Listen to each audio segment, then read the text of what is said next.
Be it resolved that council approve the agenda as presented. Can I get a mover and a seconder?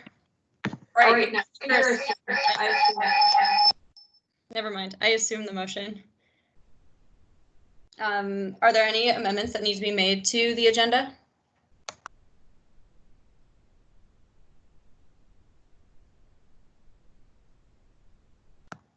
So we'll assume the agenda as presented.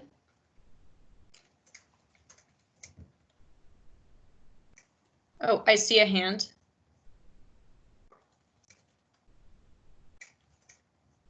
Ina, would you like to speak?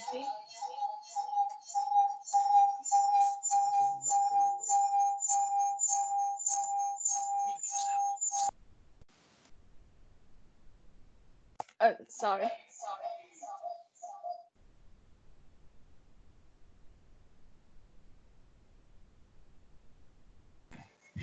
And yes, I would like to amend the agenda to add a motion at the end regarding about the university's use of lockdown process as well as software to proctor students during exams for online exams.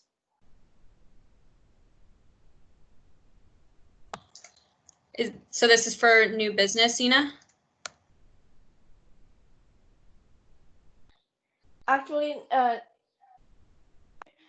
you can ignore that. I just mention this later during my report. Sorry about that. So no amendment to the agenda? Yes, that is correct. Thank you, Ina.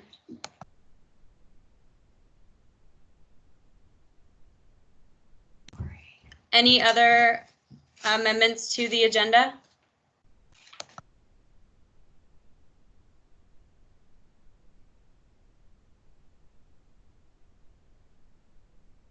I just have a note. Can we include that the 10:34 a.m. is Eastern Time, just for reference?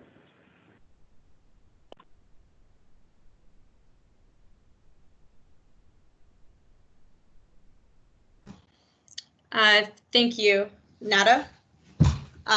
We'll make sure that that's in the minutes.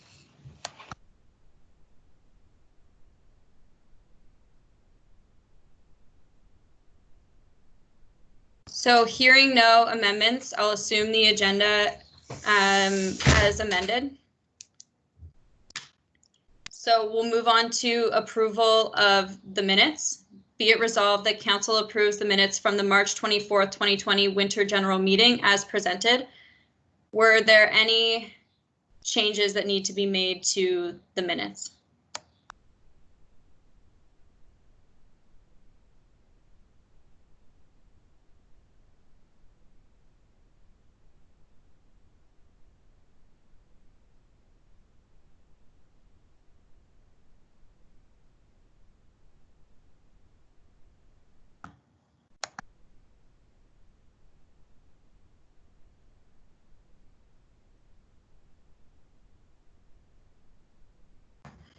Hearing none.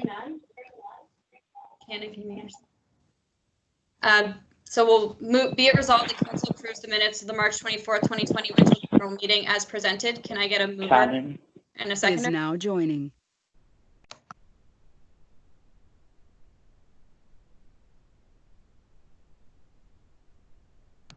Sorry, I'll repeat that. Can I get a mover and a seconder to approve the March 24th winter general meeting minutes?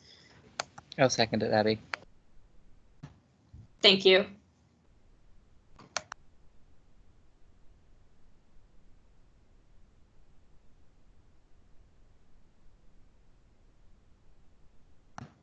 Jonna, I can add it to the chat now to have everyone vote on it. Abby, if we're doing votes, could we do it in the council chat and not this video chat, just to be clear?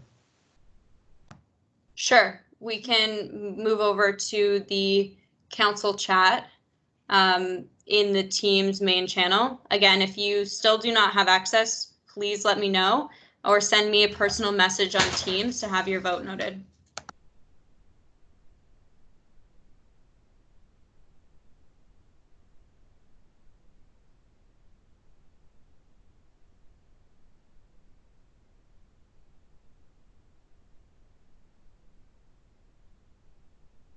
John has put the vote in the Teams general chat, so you can thumbs up. I believe sad face for one moment.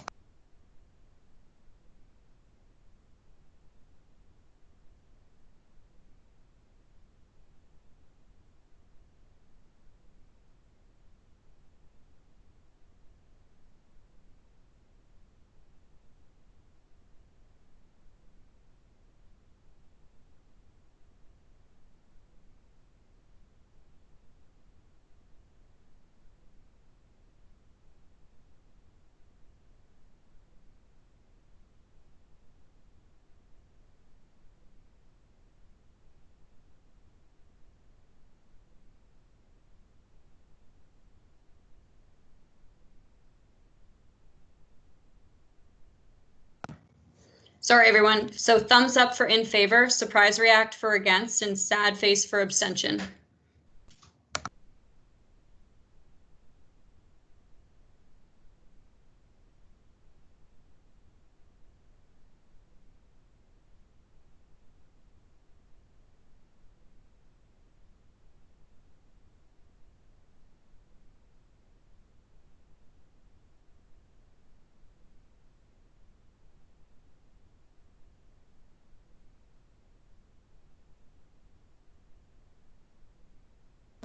Thank you, John. The motion passes.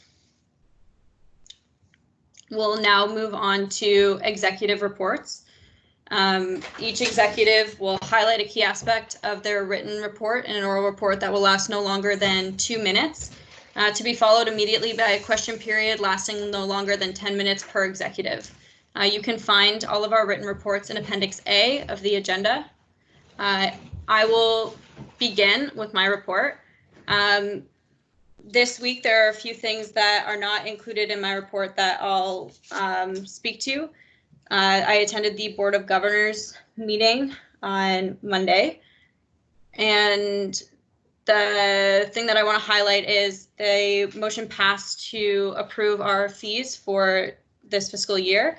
However, Alana and I will be in further discussions about what those fees will look like for the fall term. So that's the main update from that meeting. And then I will also speak a little to the multiple announcements that the organization made this week regarding the Black Lives Matter movement. So we released a statement Monday evening asking for feedback to organize a consultation with members of our community to get some feedback on how our organization can improve internally and to help guide our advocacy to the university. We then released a statement on Thursday following to announce how we will be supporting students and to call for more students to join that consultation. The consultation happened on Friday. It lasted 3 hours from 4 to 7 p.m. We had a lot of really great discussion and feedback that we will be taking to create our plan moving forward. To provide an update on that plan, we have, after speaking with these students and meeting with the AVP Equity, decided that we will be moving to have an external person come in and help us and provide recommendations before moving forward so that we can make thoughtful change for our students on campus. If there are any questions about that, please use this opportunity. Other than that, everything else can be found in my written report. I'm now ready to take questions.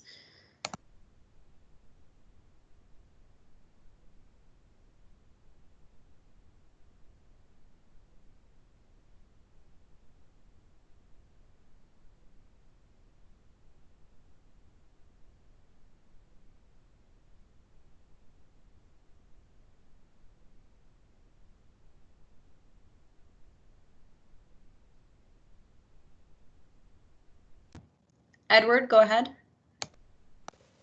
I know that the university announced a couple of measures very recently, I believe on Friday. Are any of those related to what WUSA is doing, or is that completely separate? I'm not sure if Nada will speak to this, but she has a meeting next week with the Equity Office, or Diana Perry specifically, to discuss some of the things that have come out of the university's report. But for right now, we're looking more internally. So that's more what I'm speaking to. We're starting with ourselves first. Can I ask a follow-up? Sure, go ahead. The reason I'm asking is because Victoria Rodney's name was mentioned there, and I know she's the AVP Equity, so I'm wondering if there's a connection there. Nada, would you be able to speak to that as her supervisor?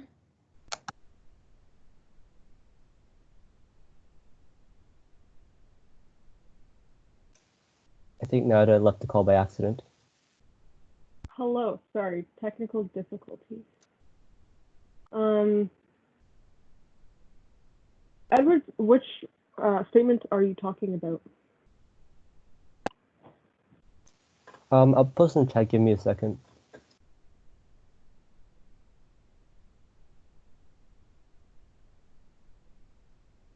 Thank you.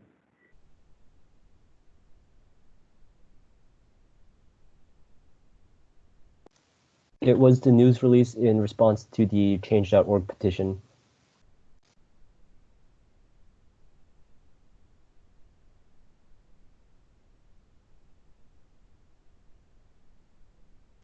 Okay, so yeah, as Abby mentioned, Victoria and I will be meeting with Diana Perry, the Associate Vice President for HREI, next week to kind of bring forward the asks that WUSA has kind of come up with that is aligned with the consultation that we had on Friday.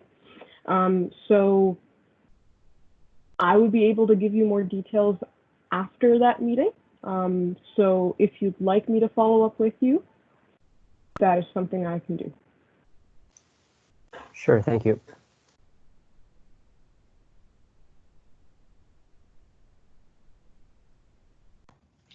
Jessica, would you like to speak? Yeah, hi Abby. I was wondering, you mentioned an external person that you'd be talking to for the executive like action plan. Who is this external person? That's a really great question. So for right now, we've made the decision, we made this decision yesterday that we'll be seeking out an external party that we would then create more of a like hiring panel to review. But for right now, we're just working out the details and seeing what kind of consultation or what kind of audit we need to do before we make a final decision. But just know that right now, myself, our team are working to find an external person to come in and provide recommendations so that we can move forward. Okay, cool. Thanks.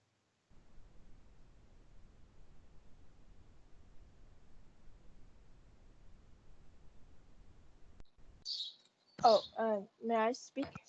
Yes, Ina, go ahead. So recently there has been a petition going around about a professor in St. Jerome, and I was wondering what is WUSA's progress with that.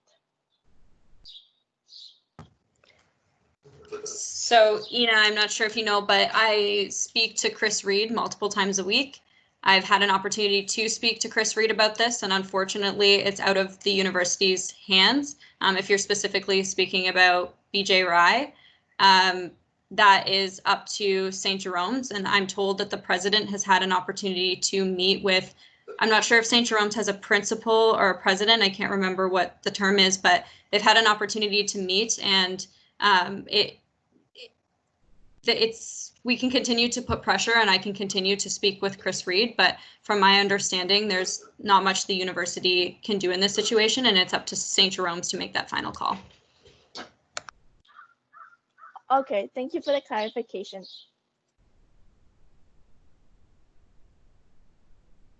Rebecca, would you like to speak?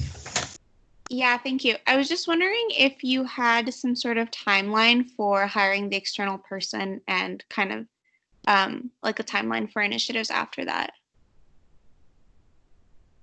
Really great question. So this is something that Victoria, Nada, and I had a conversation about yesterday. We're hoping to work in the next couple weeks to get together a hiring panel and find some external auditors, I guess would be a word for it, to see, to come into our organization and provide us with those recommendations. Once we have those recommendations, we'll create a committee or a working group to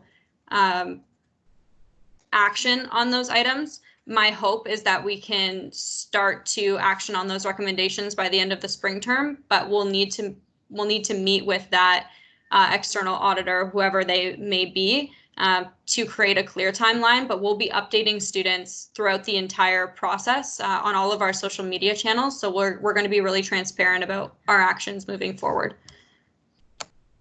Thank you. Thank you for your question.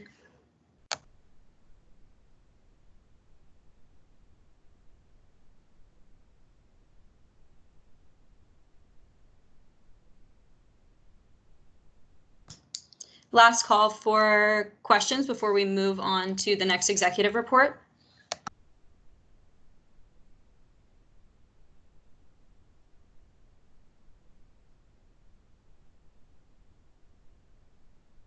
So we'll move on to the report of the Vice President, Operations and Finance. Alana, would you like to present? Sure. Hi, everyone. There's been a couple things in the works in the past few weeks. The imprint LOI is finalized. I have signed it. Seneca has signed it. We're just waiting for imprint to get back to us with the signed copy, and then I will circulate that to everyone. In terms of societies, I sent an email to COPS about a Finance Connect where all your VP Finances can come meet with Cheryl and Gurpreet, and we'll talk about budget expectations, the spring term leading into the fall term, and if you have any other questions at all, you can ask them there. So far, I see science has responded, environment has responded, engineering has responded, math has responded. So if you guys know that you haven't sent me that when to meet information just yet, please do so. It's looking like it's going to be June 18th at 1 p.m. so far. So if you have any questions about that, or you haven't sent me any information yet, just please do so. Also, Brian Schwan and Kumar Patel are working on the Cnd Working Group. I believe their first meeting is next week, where they'll decide how they plan on communicating with everyone. I know that science and environment have expressed that they would like to be informed of decisions and included on these things. If anybody else has anything on campus that they feel they would like to be in on this working group, send me an email. GRT-wise, the new agreement, the next 5-year agreement, has been signed. That will be up on the website as soon as we can get it up there. The fall UPass survey is in the works. That's the survey where we're going to ask students if they're going to be here, if they're planning to be here in fall, if they would like to have a UPass for that term. And we're planning on including a question in there for what society they're from or what affiliated college they're from, just so that we can have an idea of how many students from each society plans on being on campus in the fall. And I think that would be really helpful for us in our decision making. And I'm sure you've all seen the email that came from me, but students can now opt into the UPass for this term. They just have to go to the SLC between 9 a.m. and 4 p.m. to opt in, and they can do so. In terms of committee updates, Planning, Student Spaces, and Works Committee, we have our meeting this coming week. That's going to be an exciting one. There's some stuff that I'm really looking forward to discussing there at that meeting. So at the next council meeting, I'm sure I'll give you an update on how that went. And IFC, I sent out a when to meet. A couple people still haven't responded, and the availability is kind of all over the place, but I do plan on booking that in for this coming week as well. Yeah, and that's what I've been doing lately. Feel free if you have any questions.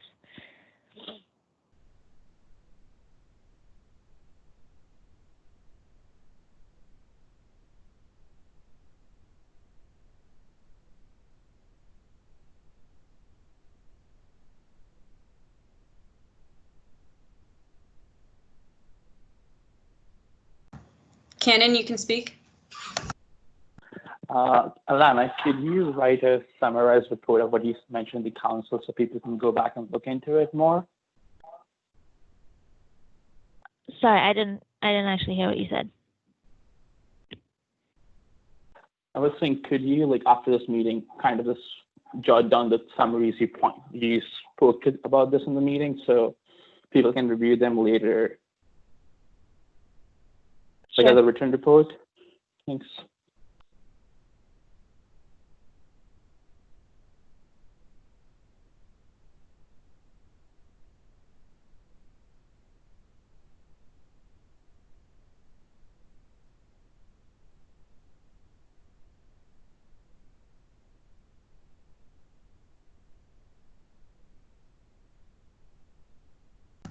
Last call for questions for Alana's report.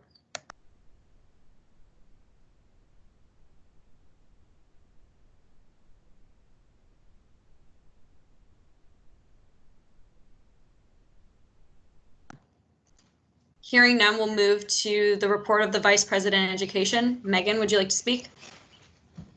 Sure. So I don't have too much to add to my written report, but I did want to have just a quick discussion about international student aid and just a call for feedback. So I'm going to share my screen here. I had a meeting with Kathy Newell Kelly, who's the registrar, and the registrar oversees student financial aid, SAFA. So she pointed out to me that there's this emergency bursary for international undergraduate students when I was asking questions about how the COVID-19 Student Emergency Fund could be redirected to support students, in particular students who aren't eligible for CESB or CERB. So you could find this bursary just by Googling emergency bursary for international undergraduates. And I would like to know if there are any gaps in what this supports that international students might need. So the big one is that you need to be in second year or above. And the reason for that is usually because when you're a first year international student who's coming to Canada, you kind of need to put all those funds up front to support your tuition and your living expenses. So this is looking a little bit different because first year international students might not necessarily be coming to Canada. So that's a problem that they're already aware of. Another thing here is this required documentation. For example, where is it? Yeah, your original signature is a little difficult right now, given that you can't really go anywhere in person. So that's another thing that they are aware of. And it is my understanding that they are already using workarounds for these, but need to update that on their website. So that's something I'll be bringing to their attention. So if there's any other kind of gaps that you see here, please just shoot me an email and let me know. Or if anyone has any quick comments right now, we could take those.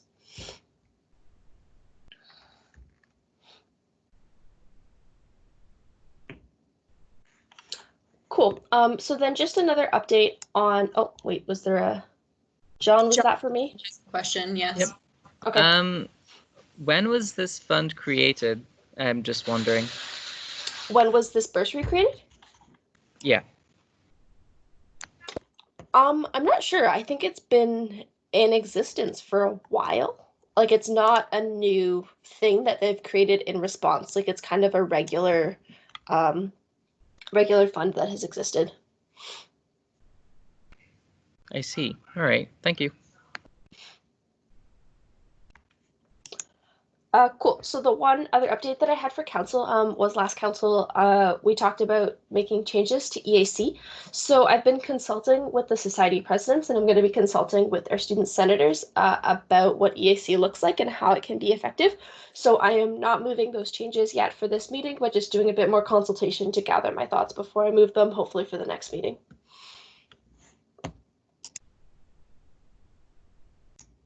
And that's all.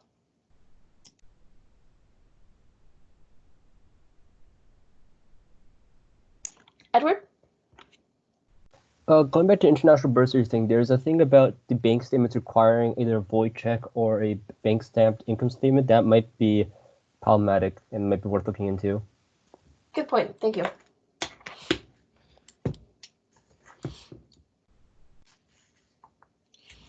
John, go ahead. Yeah, Edward, for the time being, it seems like they've relaxed those requirements because I actually applied to this and I didn't submit any bank statements. So they do seem to have been taking that into consideration.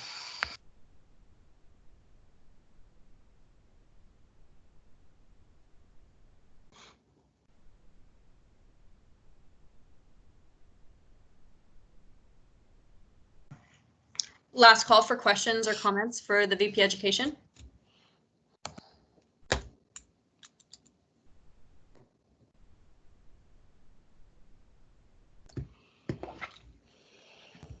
Hearing and seeing none, we'll move to the Vice President of Student Life. Nada, would you like to give your report? Greetings, everyone. So you might have noticed that my written report is longer than usual, and that is because I've included 2 extra summaries in my report. One talks about the summary of our service operations thus far for the spring term, as well as kind of an overview of our service operations for spring 2019, just so there's kind of some ability to kind of compare and see where we're at. Obviously, please keep in mind that our service operations might be a little bit affected by COVID, actually, because we're not on campus, so everything has shifted online. And yeah, that is what's different with my report this council meeting. I hope you've all read it, and I don't have anything else to add to my report, so I'm open to questions.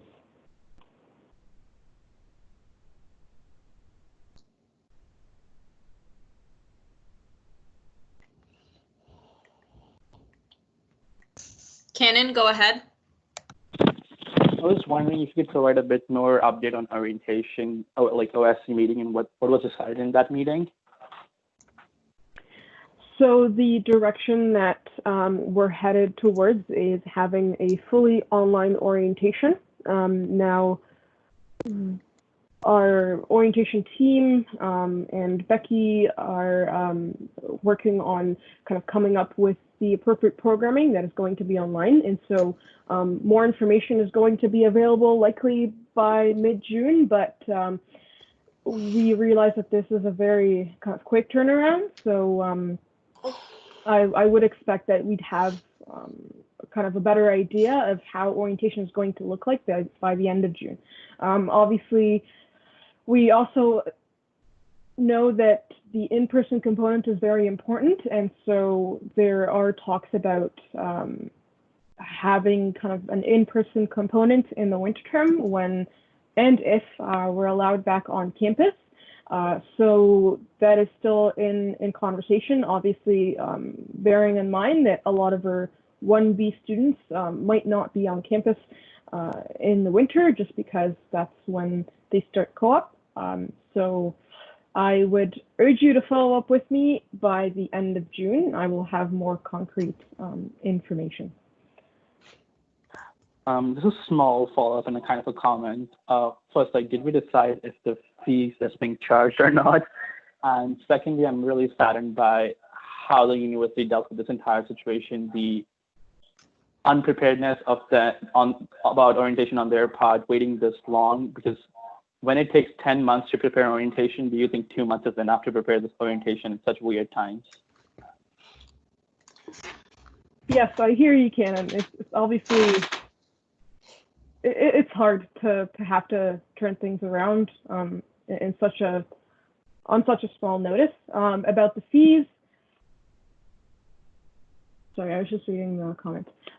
So about the fees, obviously we've been in touch with Chris Reed about what we can charge and what we can't charge, and obviously the information that we got is it would be very, very hard and kind of I can't find the right word, but it would be very hard to have our optional fees be mandatory to support orientation because, again, there are a lot of moving parts to it, and we don't know if our students in the winter term are going to be on campus or on co-op. And so the consensus that we have is that we do want to cover those fixed costs, but unfortunately, we are still in the conversation about what we're going to charge and what we aren't. And so we're waiting for that direction from the university.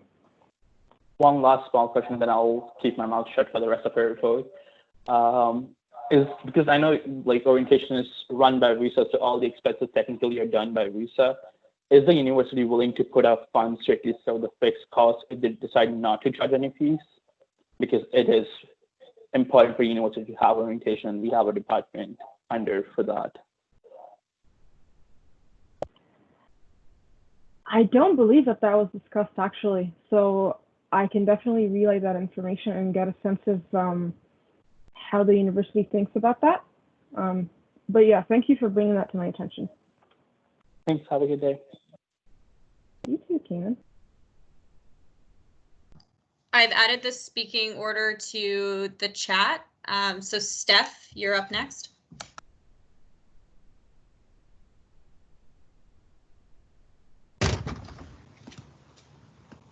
Hello? We can hear you. Okay.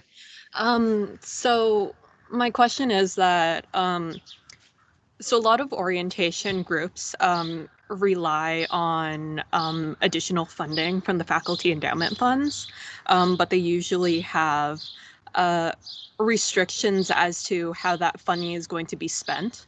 And given that a lot of the endowments are not operational over the spring term, I guess, how are you, I guess, factoring in that in terms of finances? So, to my knowledge, I don't believe that we are factoring in the faculty endowment funds. I can be wrong, so I will direct that question to Abby.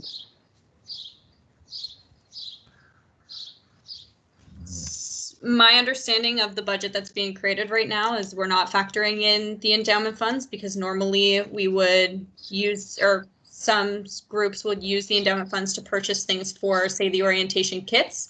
We're rethinking the orientation kits at the moment. So when I have more information about what that looks like, I'll relay it to you. But I'll bring this back to Becky and we'll have a conversation.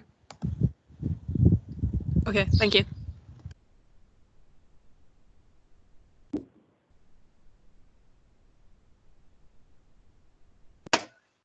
I have a question for Victoria. So, the societies would love to help out and support the current Black Lives Matter movement. However, for example, for math, we do not have a high percentage of Black students in our faculty. So it's very awkward for us to know what we should be doing.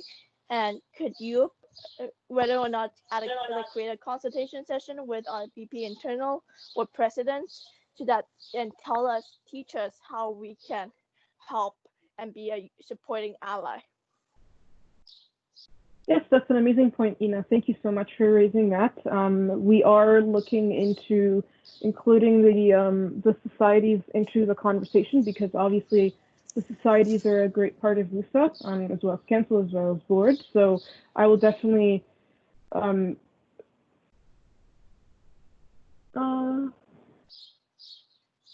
sorry, Abby, what do you mean, Victoria EVP? I thought maybe there might be a little bit of confusion because we do have a Victoria on council. So okay. I was clarifying that we meant Is now the exiting. AVP Equity Victoria Oh, and not yeah, the counselor. Yeah, thank you, Yeah. Abby. That is who I meant. The equity EVP, your equity EVP Victoria. Yes, thank you. Yes, so I will definitely get back to you with kind of direction points or action items that the societies can kind of carry out to help with the Black Lives Matter movement. Thank you very much. If I could also directly respond to Ina's comment, when we get these recommendations, my hope is that we'll be all hands on deck. I want this change to be across our organization, and that also includes our societies and working with our societies. So it's definitely something that's been on my mind and something that COPS will be having conversations about. Thank you for that clarification, Abby.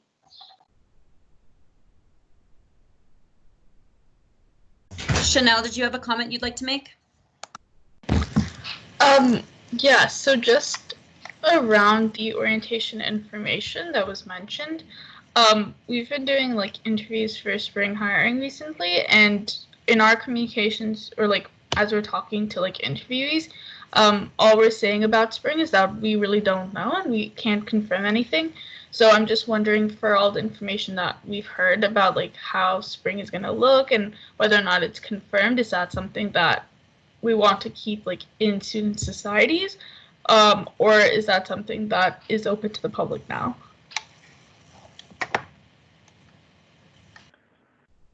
Abby, can you answer that since you've been in touch with Chris Reed? My understanding is the call for fall orientation to be online as a final call. My understanding is that the orientation advisors have been notified and should be sending that information to their teams. But again, I can follow up with Becky to make sure that this information is being relayed. Thank you. Thank you.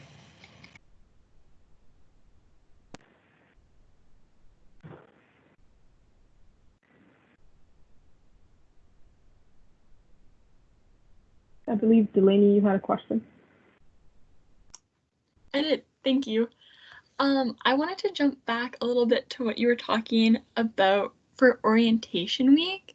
Mm-hmm. Sort of building off of what Cannon had been saying, but I think that something has been left out. Has been the conversation with like all of the other frontline leaders. Any changes that are made, I know that they're working on like figuring out their game plan, but if they're thinking of moving anything to the winter or spring term, I think that the university should probably be checking in to make sure that they still have student leaders available for that. I think that they're trying to move a lot forward without really realizing the impact that it has on the leaders as well as the first year and incoming students. I just wanted to make sure that that was something that was more on the radar, because you need a ton of people power to make orientation week happen. And I think that like it's something that I've noticed is missing in the communication, is all I wanted to point out. Yes, of course, Delaney. That is being taken into consideration, and I know that Becky is actually working on getting kind of consultation from our frontline leaders as well as their O team.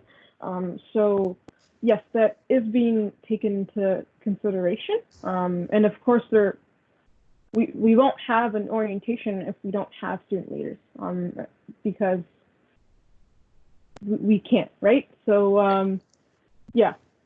That's great to hear. Thanks, Nana. No problem. Julian, you had a direct response. Yeah, sorry, just to comment on the flow of information from orientation being online, because it is public knowledge because it was posted. So like all the OAs have been notified, but not everyone's been hearing about it. So just like in case anybody's curious if it is going to be online, it is on the website. I was a little bit confused at that as well. So, but that can be seen because it is fully published.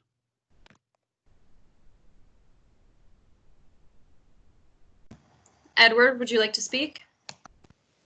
Sure. I know the university has been starting a new initiative called Waterloo Ready. I'm wondering what type of consultation they've been doing with us on that, or if any. So we actually were not consulted in terms of the Waterloo Ready program, and what we're doing right now is trying to understand how the program is going to affect orientation, or kind of it's a little bit ambiguous in terms of when the Waterloo Ready program is going to kind of stop, because it says until September, but we don't know whether that means it's going to stop the 1st of September, or is it going to carry on into like the first weeks of September. So that's that information we're still trying to figure out, and yes, that has been brought to our attention. So once we have more information about that from Becky and Chris Reed, we'll definitely bring that up again. Abby, I don't know if you wanted to add anything to that. No, I think you did a good job there, Nada. I will just say that Edward's question is the last question. It's been 10 minutes, so we will be moving on.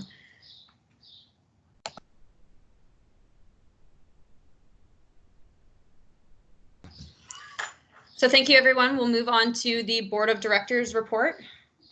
Ben, would you like to speak? Sure. Good morning, everybody, or whatever time of day it is where you are. So hopefully everybody's had a chance to take a look at my written report. The board has met once since the last council meeting. We have our second regular meeting this Tuesday in the evening. All directors were present at the first meeting, and we've sort of, I would say, completed our transition period, hopefully.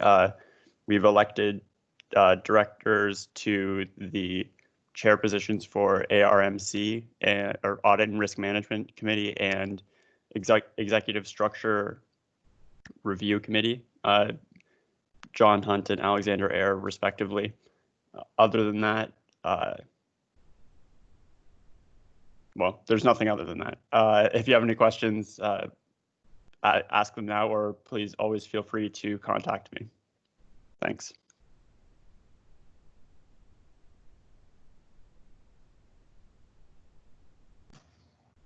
I'll open it up to questions for the chair of the board.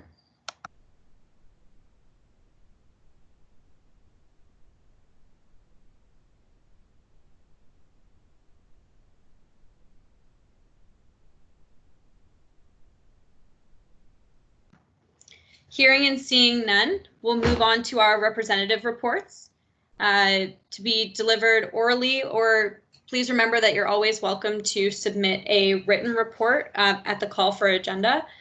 We'll begin with the Applied Health Sciences Caucus.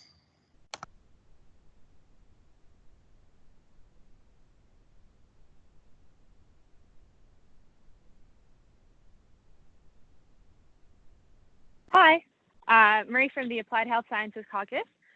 This week we have contacted the awesome president, which is the HS Society, to figure out better ways to connect with our constituents during this time. But other than that, we have nothing to report.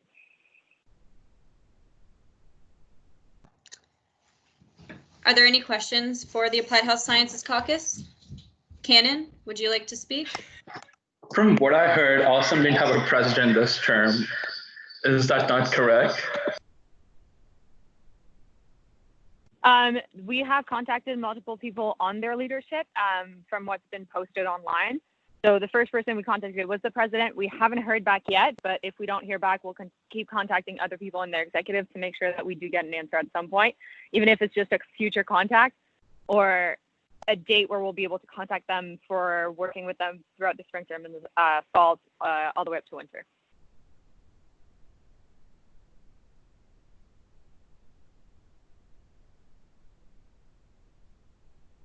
Seeing no more questions, we'll move to the Arts Caucus.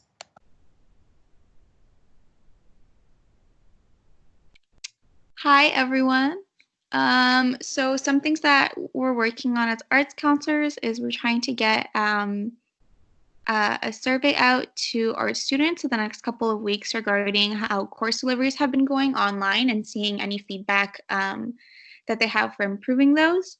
And I also know the ASU has been working a little bit on, they had an internal meeting as well as a meeting with the subsocieties about how to move forward with showing our support and having more initiatives for the Black Lives Matter movement on campus.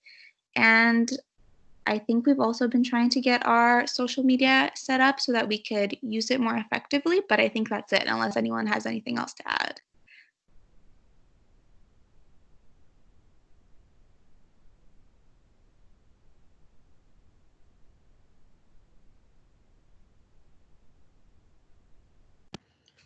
I'll open up questions for the Arts Caucus.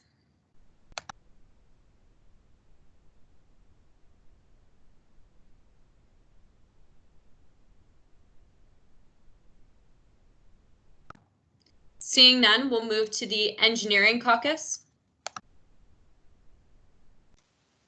Hi, Edward here. With regards to engineering, we got feedback. We tried to get feedback regarding the International Students Bursary at the last NSTOC meeting, along with spreading news about Waterloo Ready and the form for reporting academic concerns that Megan put in her report.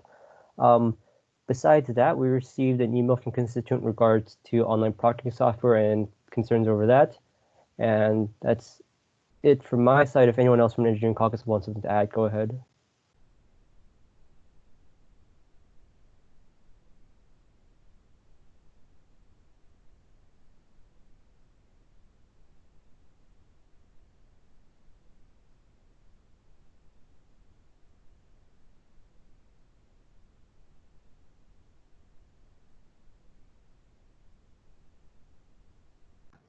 Are there any questions for the Engineering Caucus?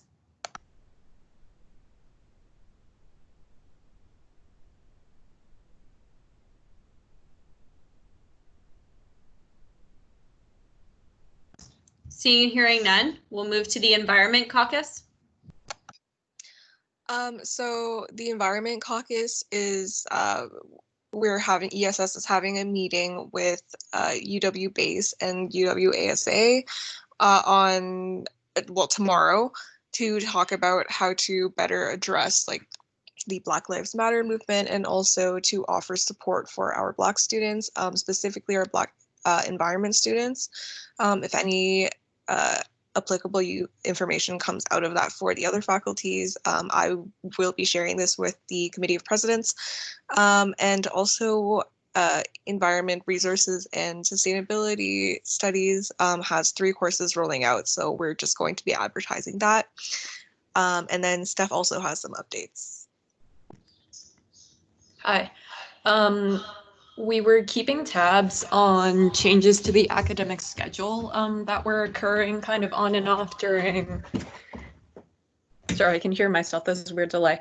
But yeah, basically there was a series of changes happening to the academic schedule that weren't exactly explained really well. We saw concerns on Reddit regarding what seemed to be the implied splitting up of a cohort into remote and in-person session, and a lot of discussion surrounding how that would be facilitated, if it would be assigned by random, if it was a first come first serve thing.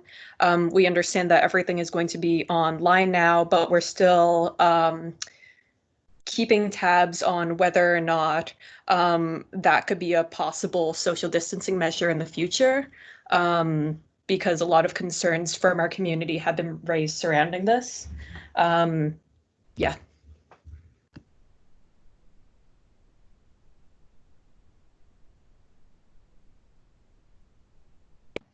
Are there any questions for the Environment Caucus?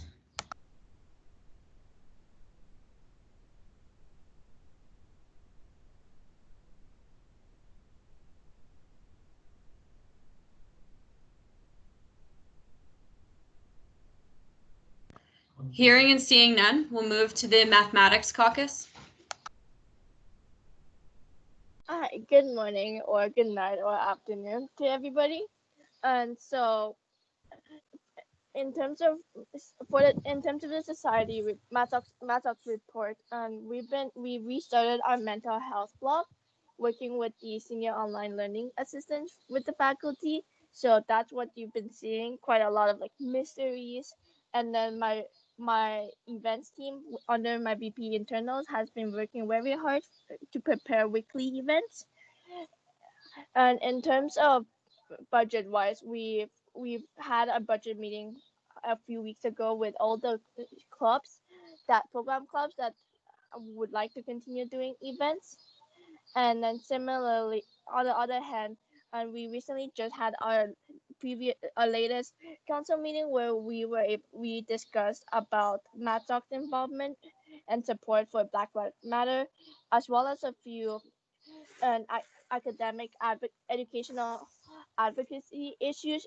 Regarding one thing is that the math faculty is thinking about charging students for Mobius use, so that is still on a heavy discussion with Alan, my VP academics, and I, with the associate deans, as well as certain proctoring devices that the university plan to use.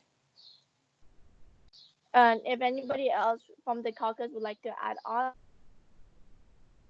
now's your turn.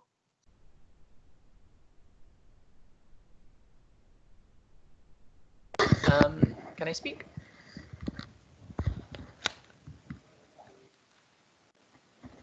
I'm going to assume that was a yes, that I can speak. I am being heard, correct? Yes, John, go ahead. Yes. Okay, great. Yes, John, we can hear you. So I would like to talk about You are being heard. the last council meeting that we had at Mathsoc. We had an update on the situation with online proctoring. From my understanding, the university was not going to be doing it, and they have recently changed their mind about that. And they are going to move towards having live exams and online proctoring for some courses. And I was just completely disappointed to hear that the university is doing this. They made progress in terms of moving away from tests, like they had committed to do. They have said in the past that they want to move away from testing for various reasons, the stress levels it causes students, the pure lack of effectiveness in assessing what somebody knows from a test is limited.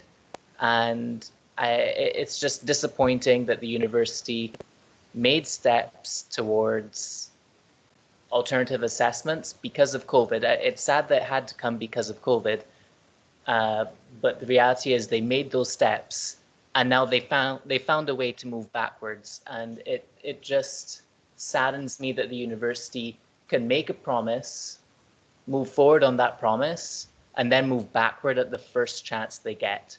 Now, you're going to hear more about this in other reports coming from different perspectives on why online proctoring is bad, but I just wanted to express my pure disappointment in the university on this. I'll take questions now. John, could you send me that communication where there was a promise against online proctored exams? That wasn't a promise against online proctored exams. It was a promise to move away from testing in general. That was maybe a couple years ago that they said they wanted to look into it. You know how the university says, we'll look into it. They had a focus group before I even became a counselor, and they had said that they recognized there were problems with that. I'm going to reference Seneca here. Seneca would be a great person if you want me to get in touch with Seneca and get him to give you that info. That was back from when he was a counselor that they were saying that. But that they hadn't promised against online proctoring. But they had said, I can send you the communication from them saying that they were advising people to not do live exams. I can definitely send you that.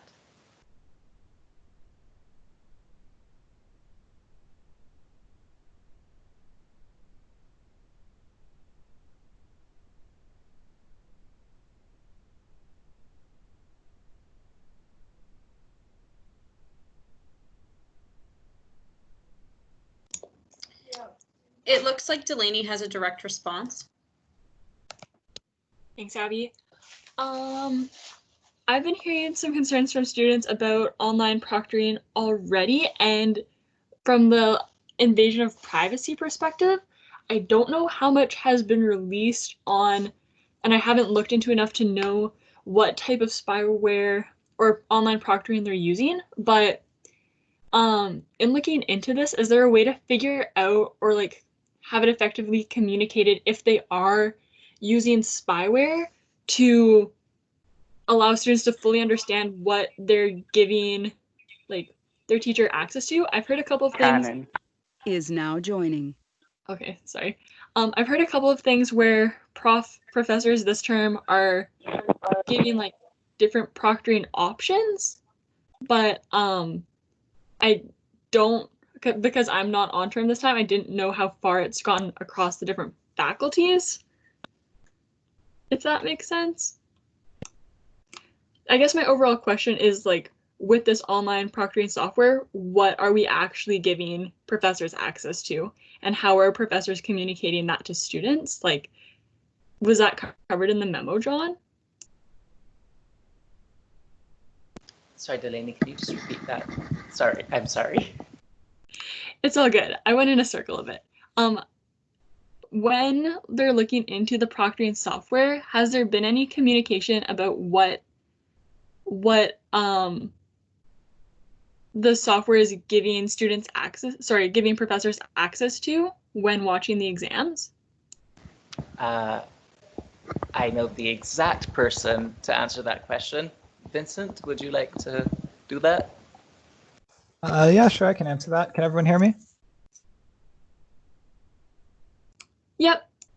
Okay, so I'm a counselor on Math Law Council for the Pure Math, Applied Math, Combinatorics, and Optimization constituency, and I have a constituent in the Combinatorics and Optimization in the course CO 342 Graph Theory.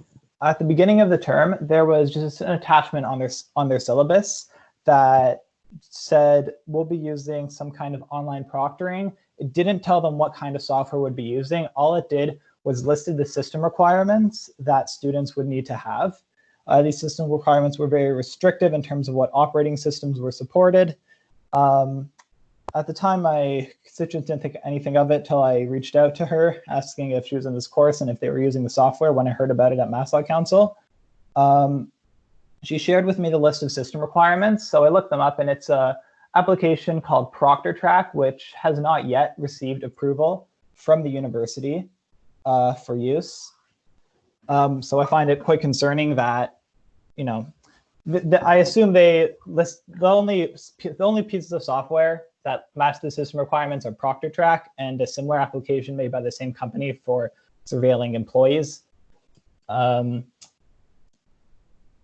So students have not really been told what software will be used, what software would be used. They were simply just told online proctoring software and given a list of system requirements that match a piece of online proctoring software that has not yet received approval for privacy and security reasons from the university. I believe the university is currently looking into if that piece of software meets their privacy and security requirements. It is my belief that that software should not meet any sort of privacy or security requirements. Does that answer your question? Yeah, that does. Thank you. I'm going to give Megan the next direct response, and then I'm going to move this discussion to new business to bring this to a new motion as 4.2. Okay, cool.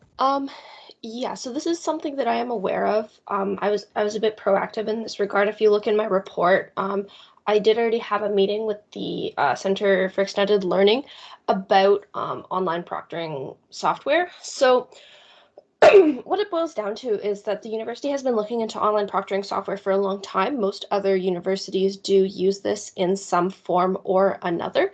And the reason that it has its uses is because that certain online courses in the past have had in-person exams. So if you were taking that online course and say you were living at home, like me, I'm living at home in Burlington, I might go to McMaster to find a proctor to proctor that exam for me. But if I was abroad and taking an online course, I would have significantly more trouble finding a proctor to proctor that exam for me. I might have to go to my country's embassy where they would charge me a lot of money to proctor the exam. So that's kind of the motivation behind why they were conducting these privacy and security reviews, to find an online proctoring software that we can use. So there's one software called ProctorU, which has passed both the privacy review and the security review. Proctortrack has passed the security review, but has not passed the privacy review. So it's still in progress. That doesn't mean it will or won't pass. And as Vincent requested of me, I have asked if we're able to have more details about what these reviews entail. My contact at the Center for Extended Learning is looking into that. I guess to give a sense of how widespread this problem is, there is about 7 courses that are using online proctoring software. That list of courses is not strictly public, but I have communicated it to the Vice President, Academics or Educations of each faculty, just so if you hear of a course that is not one of those 7 that is using online proctoring software, that is of concern because they might not be using the software that is approved by the university. And then I guess the last thing I wanted to talk about is academic freedom. So the university is, and this is kind of the language that I've heard from a few different sources, strongly encouraging instructors to use alternative assessment methods like open book exams, assignments, essays, things other than synchronous proctored exams. So the direction from the university is very much things should be asynchronous and you should be using alternative assessments. Unfortunately, how an instructor chooses to assess their course falls under what's kind of broadly known as academic freedom, which essentially says that instructors have the freedom to choose how their course is to be assessed and how their course is to be taught. So the senior administration, the faculty, the department chairs can say, it would be great for students if you did this. And the instructor can still choose to say, I think that for my course, the best way to assess this course is to do that.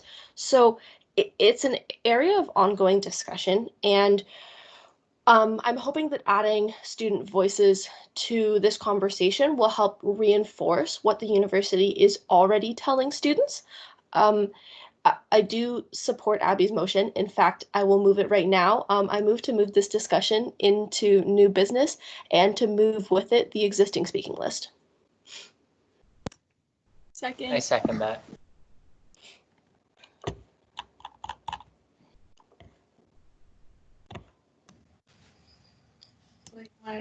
Megan, can you read out your motion again? Sure.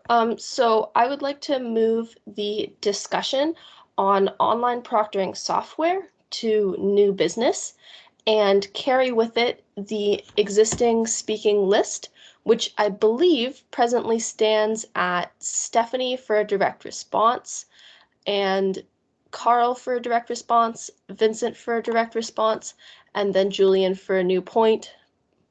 And people are now adding themselves to the speaking list.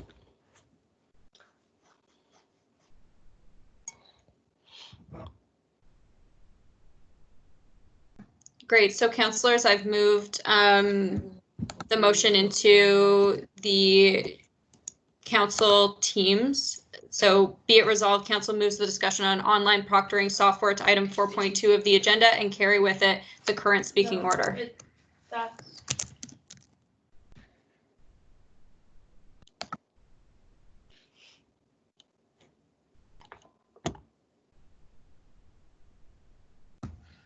So if you are in favor, you will thumbs up. Against, you'll wow react, and sad face is an abstention.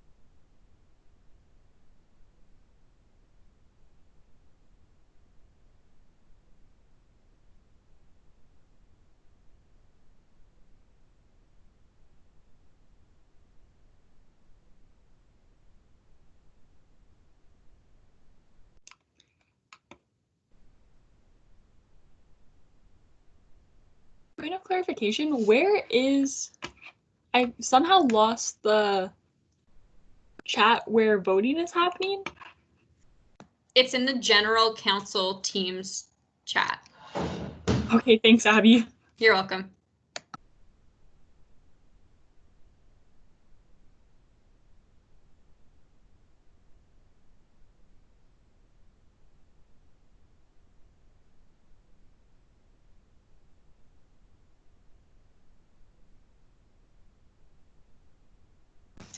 So that passes, and we will now move on. Well, actually, does Math have anything they want to add to their report before we move on to the Science Caucus? I was going to say something. Go ahead, Cannon.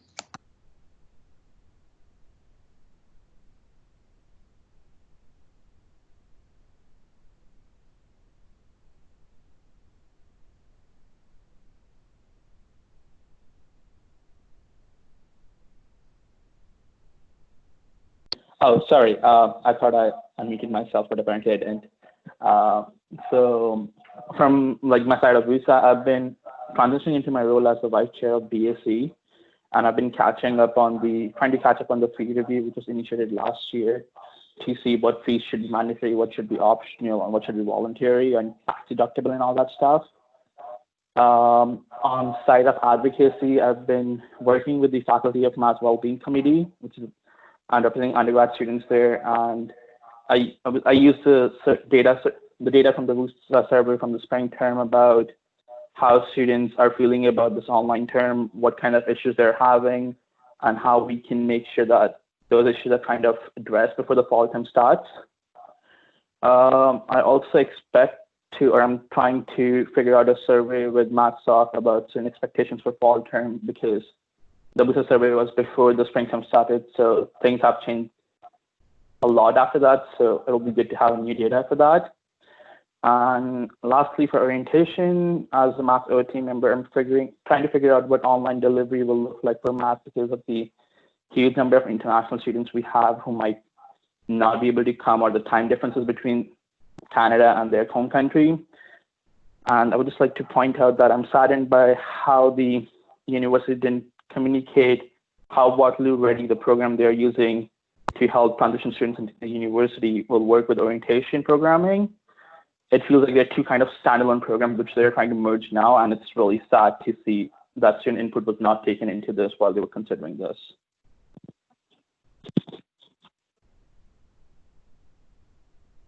I will take any questions if anyone has them.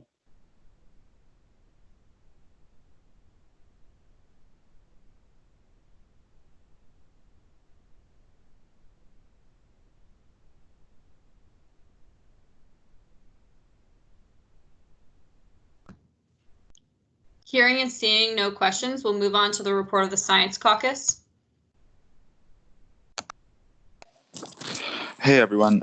So in terms of science, one of the biggest things after our undergraduate council meeting is to address the fact that because being one of the faculties where a lot of our labs are possibly in person and there's a lot of, I guess, conditions to the fall term, we're trying to figure out the possibility of students that, should they not wish to come into campus, is that course still offered online, that kind of stuff. So we're looking into that. In terms of Science Society, some of our clubs have been running like normal, doing events, all that kind of stuff.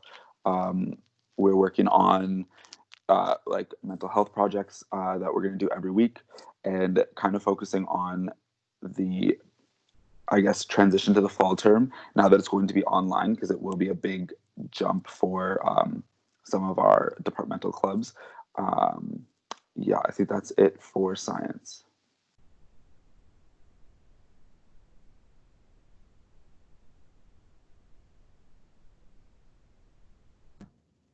Are there any questions for the Science Caucus?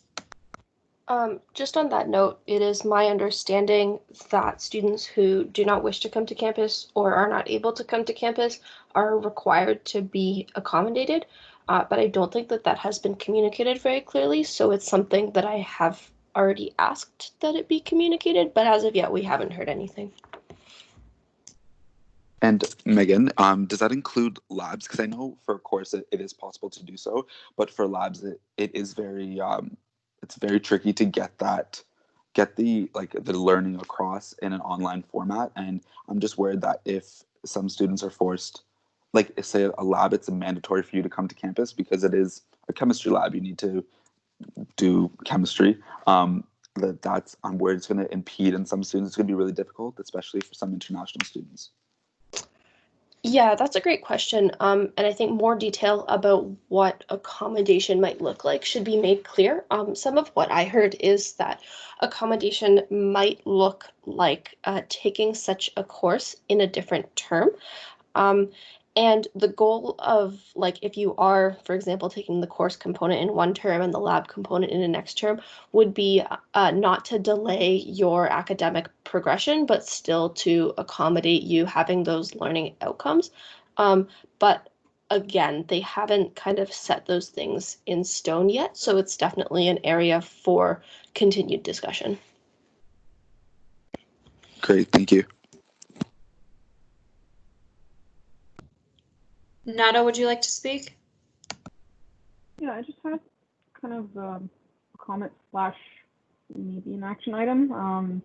So I know specifically for science, there are a lot of labs that kind of have a hybrid model. And so I was wondering if it would be possible to kind of get an elaboration on what a hybrid model entails, because that can then kind of help a little bit with understanding whether, like, what accommodations are possible for students. And so I guess that would be directed at both you and Julian and Megan. But yeah, I guess I'd be asking in terms of more of a science context, kind of like science labs. So in terms of labs, unfortunately, they haven't really told us exactly how that's going to work, and they're still in the process. They don't seem to want to let us know exactly how that's going to work. I'm not sure if they've even figured it out yet, but I can definitely reach out and see, because I am really interested to know that, especially because some of the courses have labs attached to it, and so it's a real big gray area for students even picking courses when it comes up, because now everything is changed, right? Because it's possible to remove a lab component altogether. Direct response, Megan, and then we'll be moving on to the next report. Yeah, I guess I would just add, my department, chemical engineering, has been administering all of their labs online right now for the spring term, and I had the opportunity to briefly speak to the instructor who was teaching the first year lab. So basically what they're doing is they're providing like videos of the lab in terms of like a very detailed like skit of what a first year student might be doing if they were doing that lab, and then the instructor like explaining it and all that, and then providing students with the data, and the students conduct the report as they normally would. And so from what I heard from that instructor, it was going pretty well so far. So I wouldn't discount that labs could be shifted online. Obviously, the learning experience is going to be better if you're able to physically handle the equipment. But if my department is having positive experiences with that, I could imagine them sharing that practice to other departments and faculties.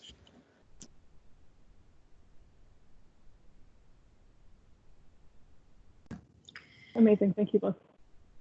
Thank you, everyone. We'll now move on to the report of the Cambridge campus. Hi, this is Jason from Cambridge campus.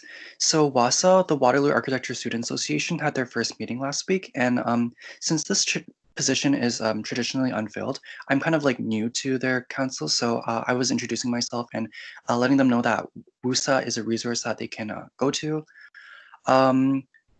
As for any concerns, I brought it up in new business. It's regarding tuition, because many of the students addressed that a big part of our learning, like the science caucus, has to do with hands-on learning. So instead of labs, we have studio and we have workshops and like 3D printing and everything.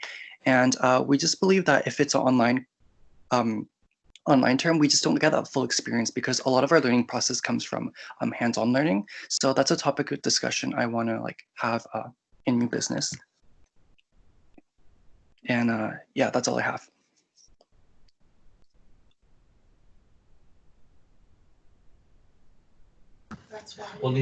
So Jason, you would like to move to item 4.3 of new business, a discussion on online learning in the fall term regarding labs? Or not labs. I was just like connecting labs with studio, how it's similar because it's a hands-on experience. I believe on the agenda it says Abby, this is already under general orders. Yeah. Great. Sounds good.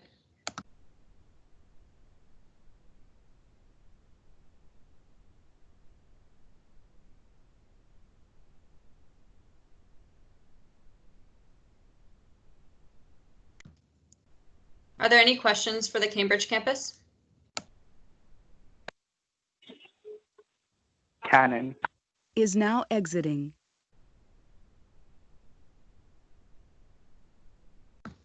Hearing and seeing none, we'll move to the report of the Kitchener campus.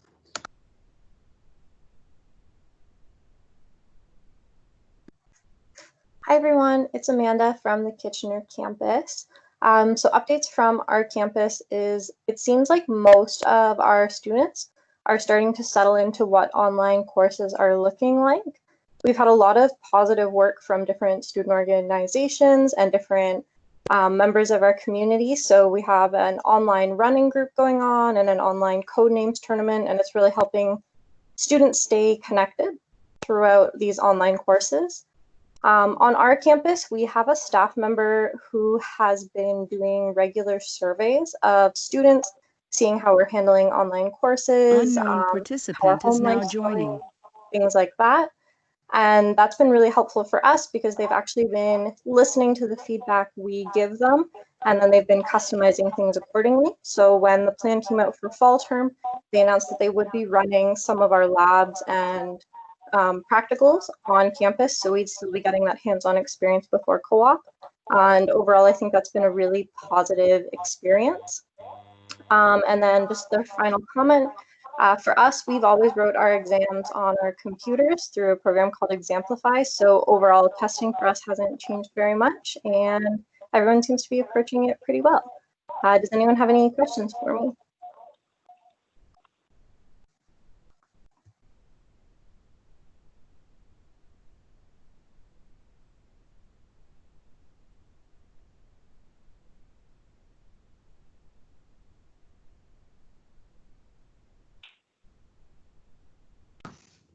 Hearing and seeing no questions, we'll move on to the report of Stratford campus.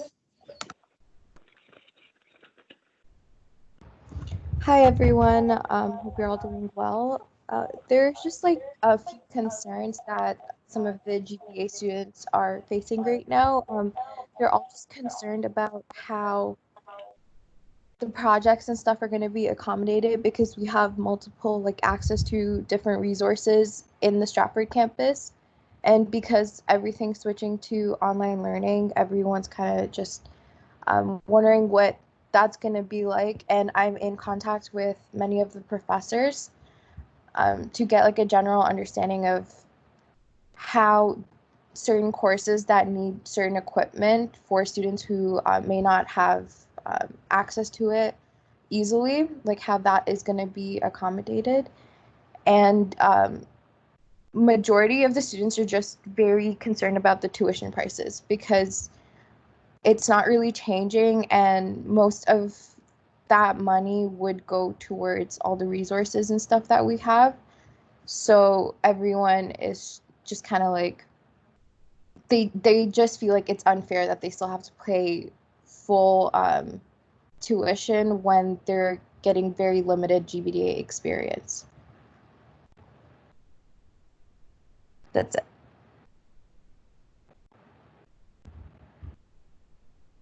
Are there any questions for the Stratford campus?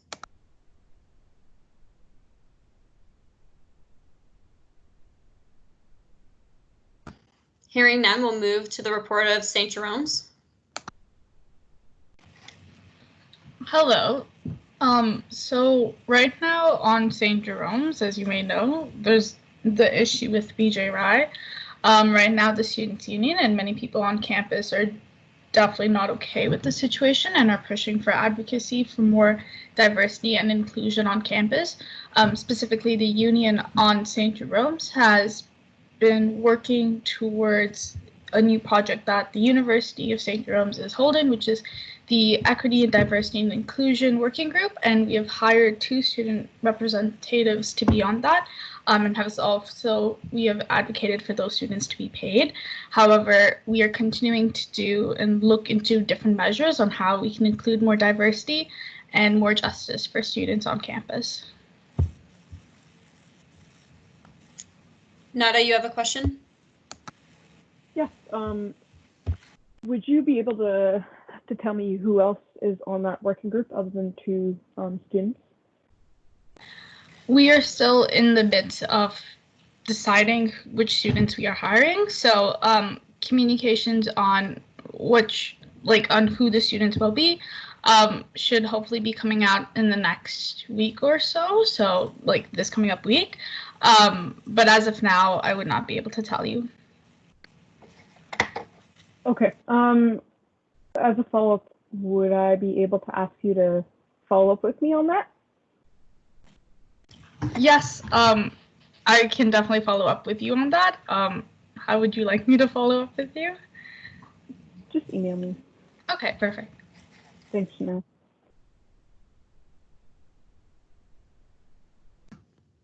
Last call for questions for St. Jeromes.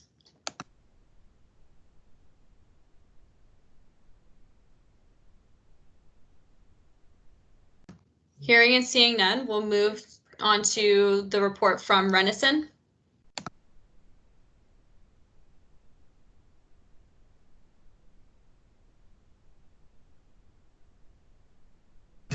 Do we have a representative from Renison?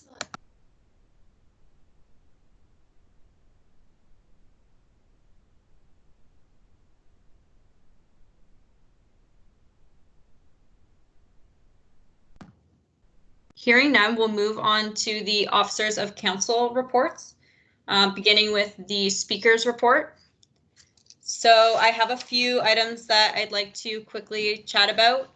With the help of John, the Deputy Speaker, we were able to update the Council section of the website. So everything should be there and up to date, including the attendance list for Council and for committees.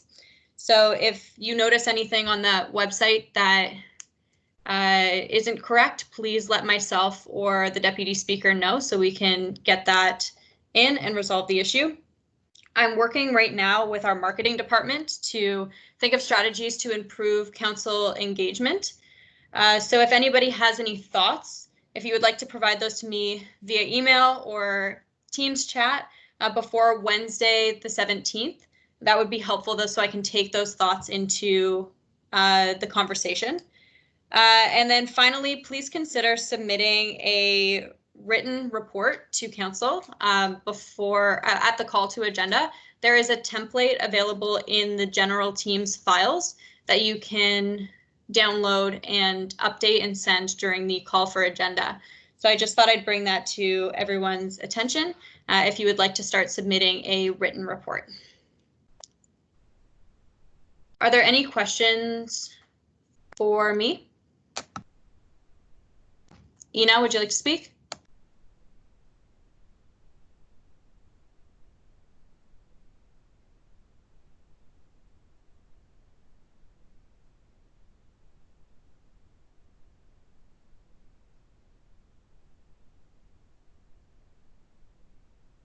Sorry, Ina, if you're speaking, we can't hear you.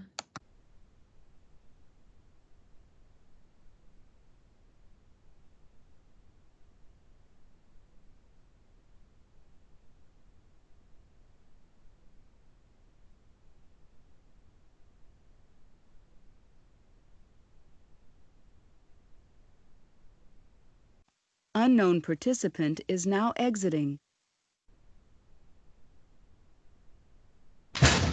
Ina, are you still Hi, there? yes, sorry.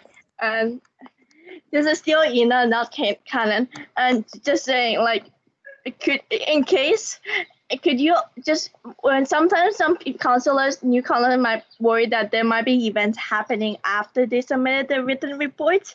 Could you just give us a clarification that we can still provide new information that is not included in our written reports as oral reports? Or what would the procedure you would like us to do? Thank you. Great. So similar to the way that the executives have structured our report, we put as much as we can into the report, but we also know that there are some meetings and some special events that come up between the time that we submit our executive reports and the time that we are here at council. So for example, the Board of Governors meeting happened after I submitted my report to council, so I wouldn't have anything to update, so I brought that in my oral report instead. So yes, you would be able to write everything that you have so far, and then if there's anything in addition to your written report, you could present that orally.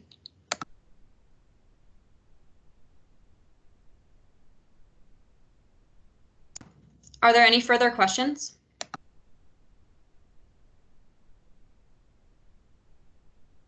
We'll move on to the report of the Deputy Speaker. Hey everyone, I have nothing to report. Thank you, John. We'll now move on to the report of the Secretary. Alana, would you like to speak? I have nothing. That's not true.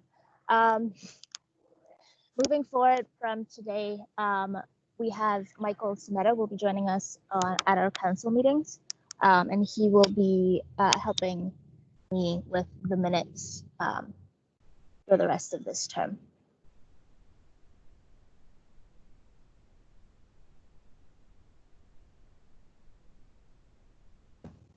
Edward, go ahead.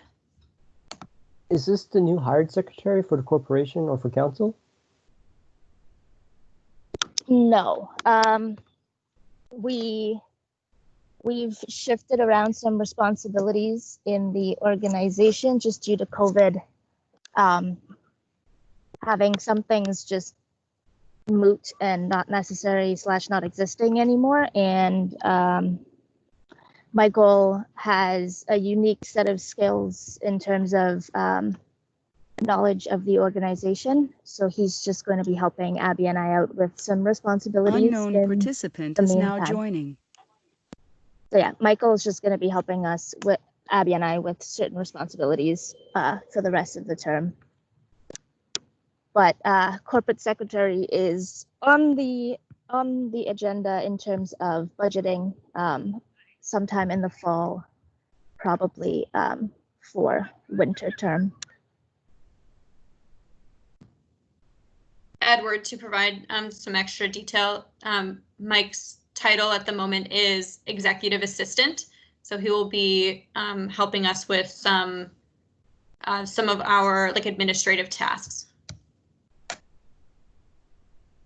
Thank you. Are there any further questions?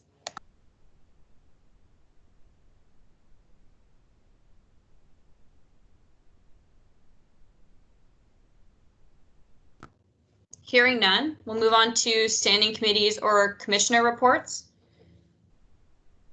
Are there any committees that would like to, committees or commissioners on the call who would like to give a report?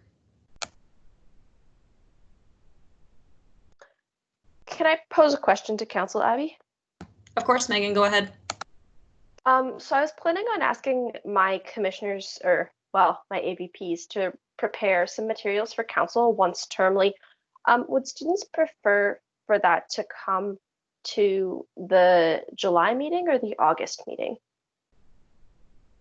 I would lean towards the August meeting just because it's the end of term, but I understand that that's in exams, so open to feedback.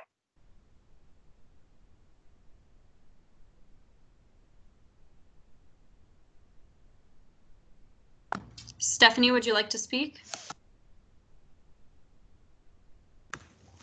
Hi, Megan. I would say probably as much time they need in order to create a detailed kind of report, one that's useful to council. It's a really stressful time for everyone right now, especially I think your AVPs have a lot of work to do. So personally, I think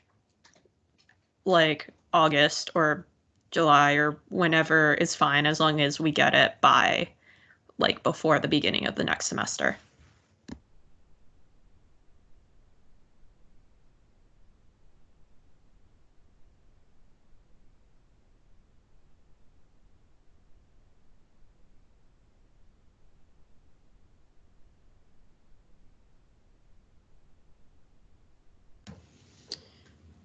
Hearing no other committees or commissioner reports, I'd like to give a brief update from the Committee of Presidents. Just to provide some background, on June 2nd, the Environment Student Society reached out to Counseling Services inquiring about services designed to support Black students affected by systemic anti-Black racism and other racially marginalized groups. Counseling Services advised to defer students to UW Raise, a student volunteer-run group on campus to provide resources for students affected by marginalization. The Committee of Presidents co-signed an email sent to Counseling Services on June 3rd, calling for proactive action and a cessation to the reliance on UW Raise to fight racism on campus. The parties involved consisted of the Engineering Societies A and B, Science Society, Mathematics Society, Arts Student Union, St. Jeromes University College, Conrad Grable, and myself as the WUSA president. I will be sending out a copy of the statement and the response to council following this meeting to be included in the minutes. But we have asked Counseling Services to consider addressing their hiring practices to include more BIPOC counselors for our students. Are there any questions regarding this statement?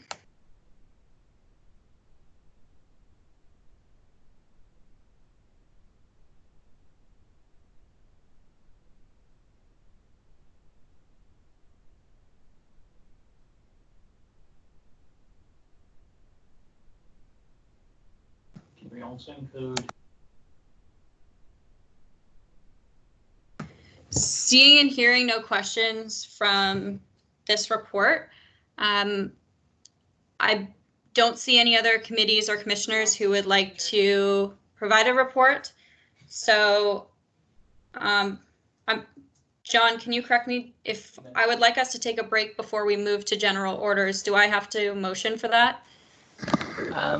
I think unless anybody objects, you can do so right now. You can just say that we're having a break. Technically, it requires 2 hours for you to just say we're having a break, but I don't think anybody would be opposed. I just think because we're about to have a lot of discussion with general orders that I think general orders and new business, that I think this would be a good break. Is anybody opposed to taking a 10-minute break right now?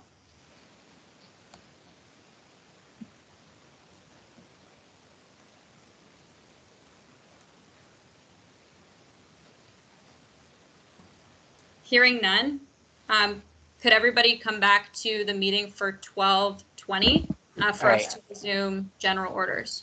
Abby, before everyone goes, if any of the following persons are present, could you just let me know? Mary, I'm sorry about your last name. It's French. I failed French. Marie, Joseph, Ellen, Nick, Mokash, or Vicky. If you're here, just let me know, please, for the attendance. Thanks. I am here, and I appreciate the try. So please let John know either in the chat or privately if you are on the list and you are here. And I will see everyone back here at 12:20 for us to resume general orders. Sorry, I can't access the chat, but I am present. Marie That's was Marie, right? Yeah, Marie. Great. I appreciate the try for the last name. Thank you, everyone. See you at 12:20.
Okay, everybody, it is 12:21 p.m. Thank you. I would like to call us back to order. Please, yes, please return now. Thanks, John.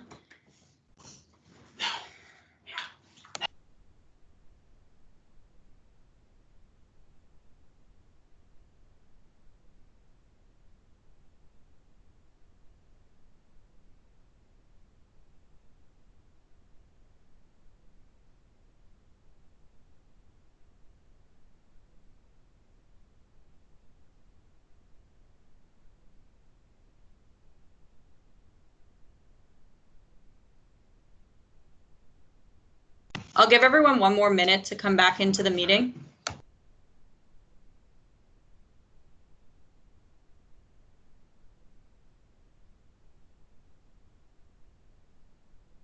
I sent a message. Just react to that if you've returned so that we know everyone's here. Thank you, John.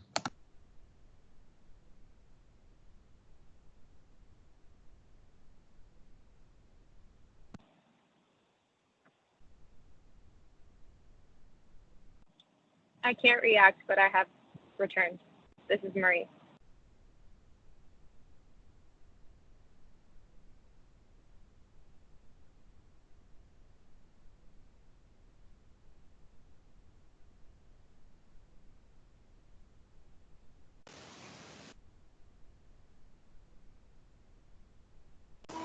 Abby, it looks like we have quorum.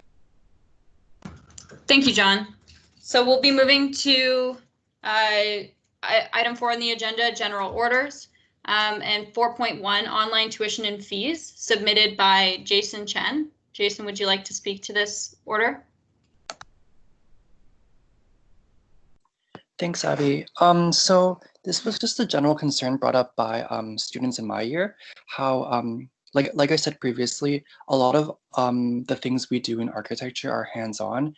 And I was speaking to Megan about this, and she told me that actually like almost more than 70% of the tuition goes towards paying the staff, right? So I was speaking with the students, and they were like thinking of still negotiating the price since a lot of our facilities are shut down. Same with the Stratford campus as well. So we're thinking of like discussing possible tuition changes or tuition reductions.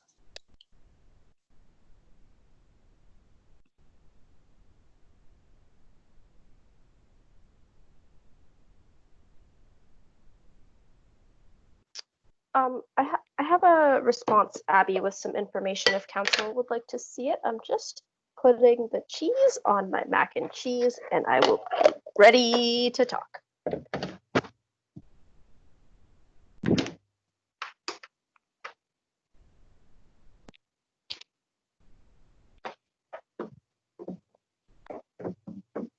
Cannon has a point of order. Would you like to speak, Cannon? Who's the seconder for this motion?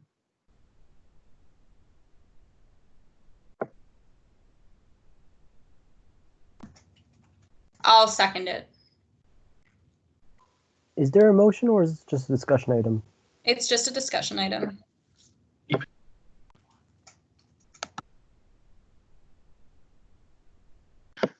Even for that, you need one.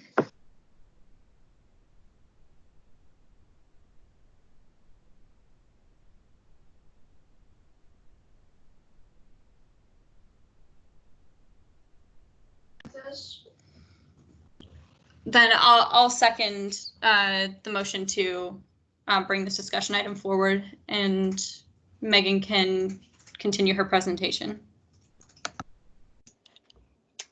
Cool. Is everyone okay if I just leave it like this? Hopefully everyone can see that. Let me know if you can't, and I'll send this out. Oh, Ina?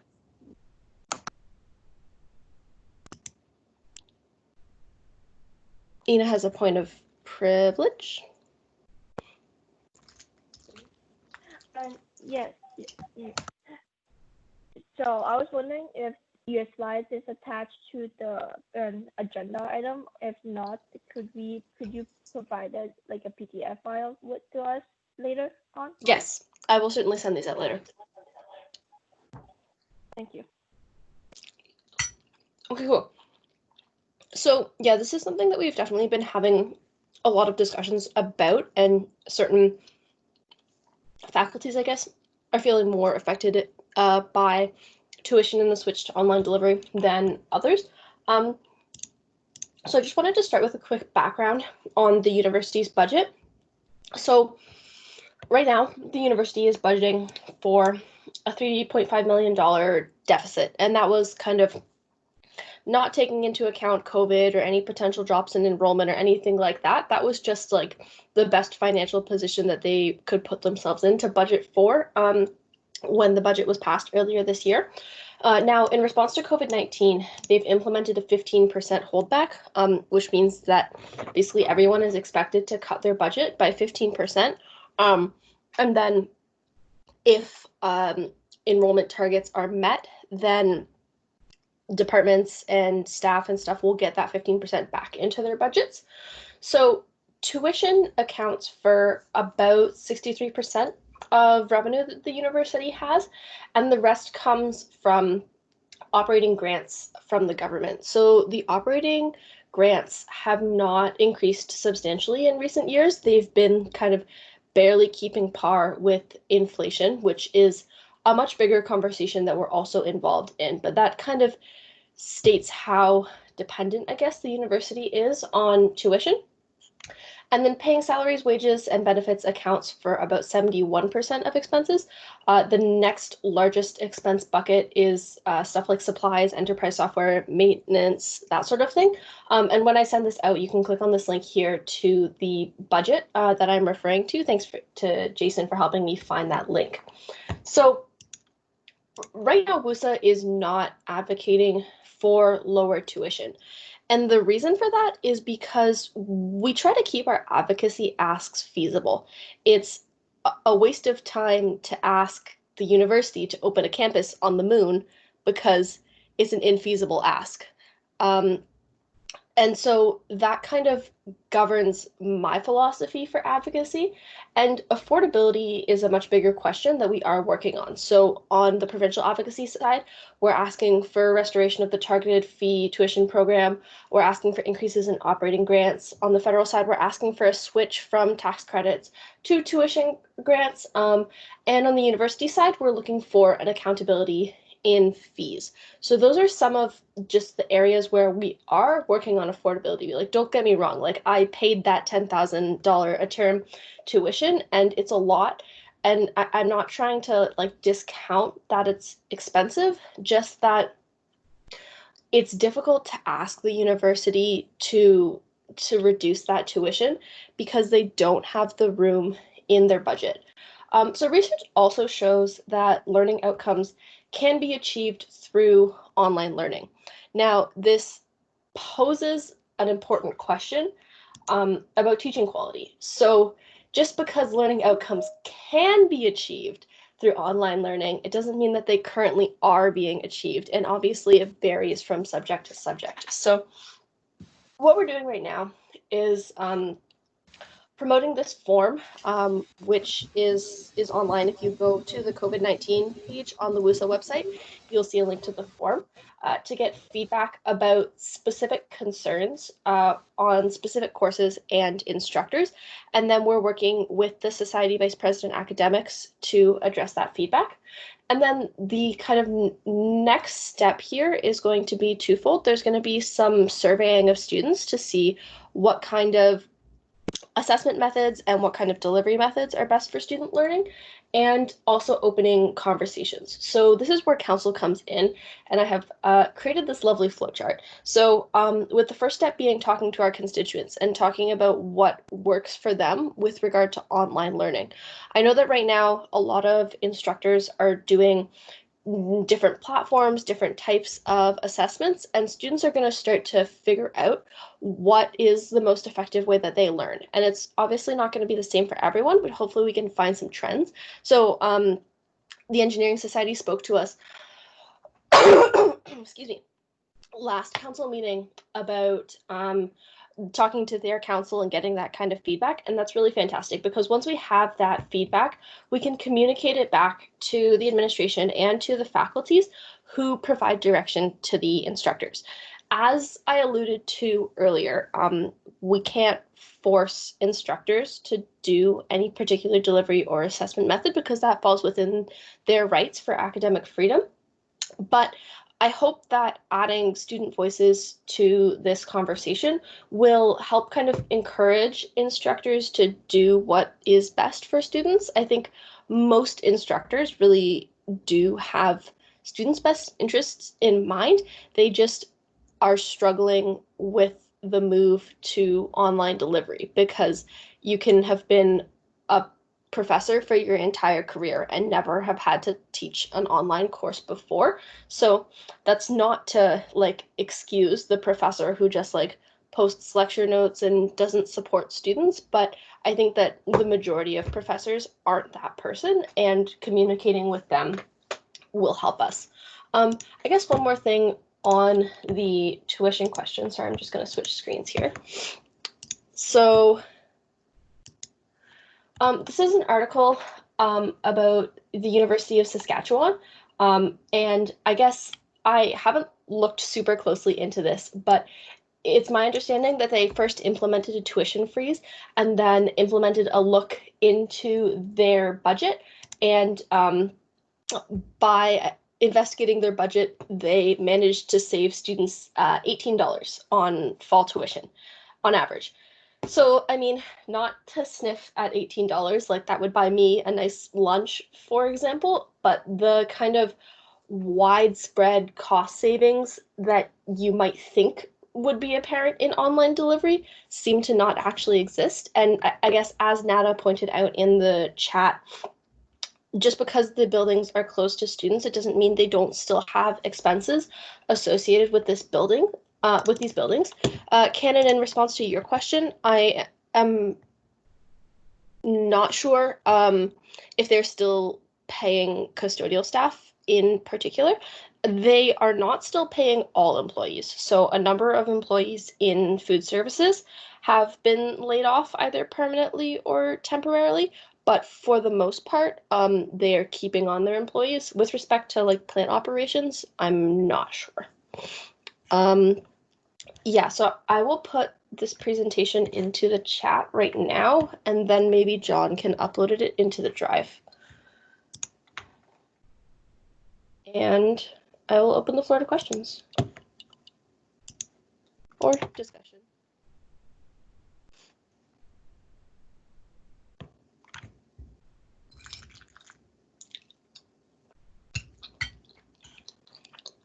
So I believe, Canon, did I cover your point?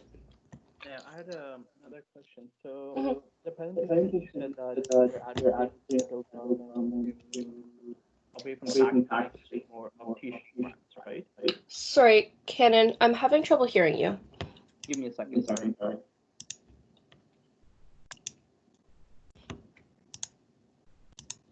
Can you hear me now? Yes, that's So I was saying, like, in your presentation, you said that you're thinking of advocating to the federal government to move away from tax breaks to tuition grants, right? Yes. Would those tuition grants also include international students? Because as an international student, I still get tax breaks, but I don't get any grants from the federal government. So, okay, you mute yourself. Good. That's a good question. In lieu of paging through UCRU's brief on reallocating the tuition tax credit to student grants, I will say I don't know. International student support is another big question that we're talking about, and I will definitely bring that up to UCRU in our advocacy for the upcoming year. Thank you. Next, I think we had Ina.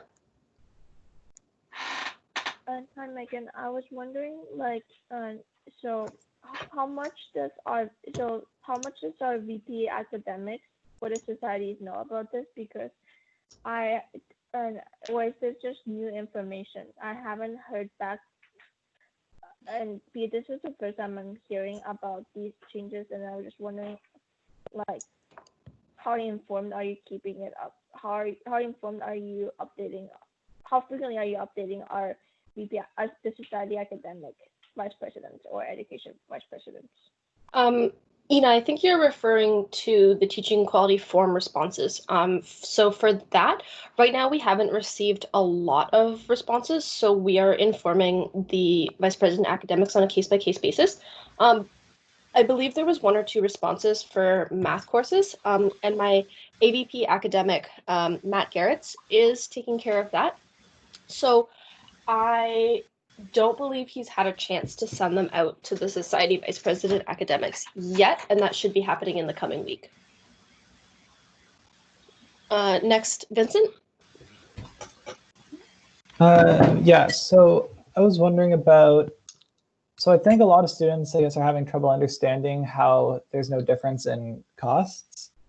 So I think one thing I said in MASSOC council discussions was asking the university to release their, I guess, like financials for spring 2019 versus spring 2020, so that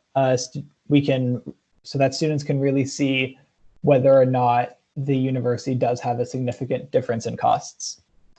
And I think that would be the best way to approach that. And if there is a difference in costs, it makes it very clear what type of tuition, how much of a tuition reduction we should be asking for. Sure. I think that would be something that would go through Senate. So it would be to Abby and her caucus there to look into something like that. Abby, I don't know if you have anything else to add. I'll make a note of that. I've made a note in my follow-up notes here, but Vincent, if you would like to also send me an email with your thoughts, I'd be happy to hear them to take to our caucus meeting in the next couple weeks. Okay. Delaney?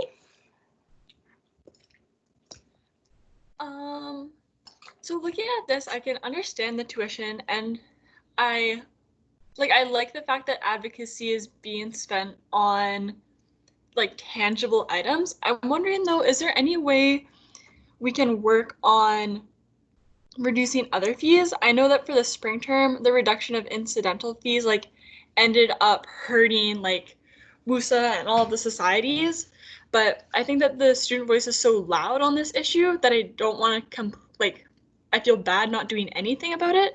But I was wondering if there's a way to work on or focus on like reduction of costs for course material. If we can't reduce tuition cost, reduce the additional cost of course material for like textbooks, or for professors who are asking students to download mandatory software and having to pay extra for that. I think that might be a way where we can make a more tangible impact. Yeah, so those are 2 great questions. So the first question about ancillary fees, this is something that we are definitely in conversations with the university about. The outgoing executives worked with the university on ancillary fees for the spring term. So fees for things like athletics. Obviously, you can't go to the gym right now.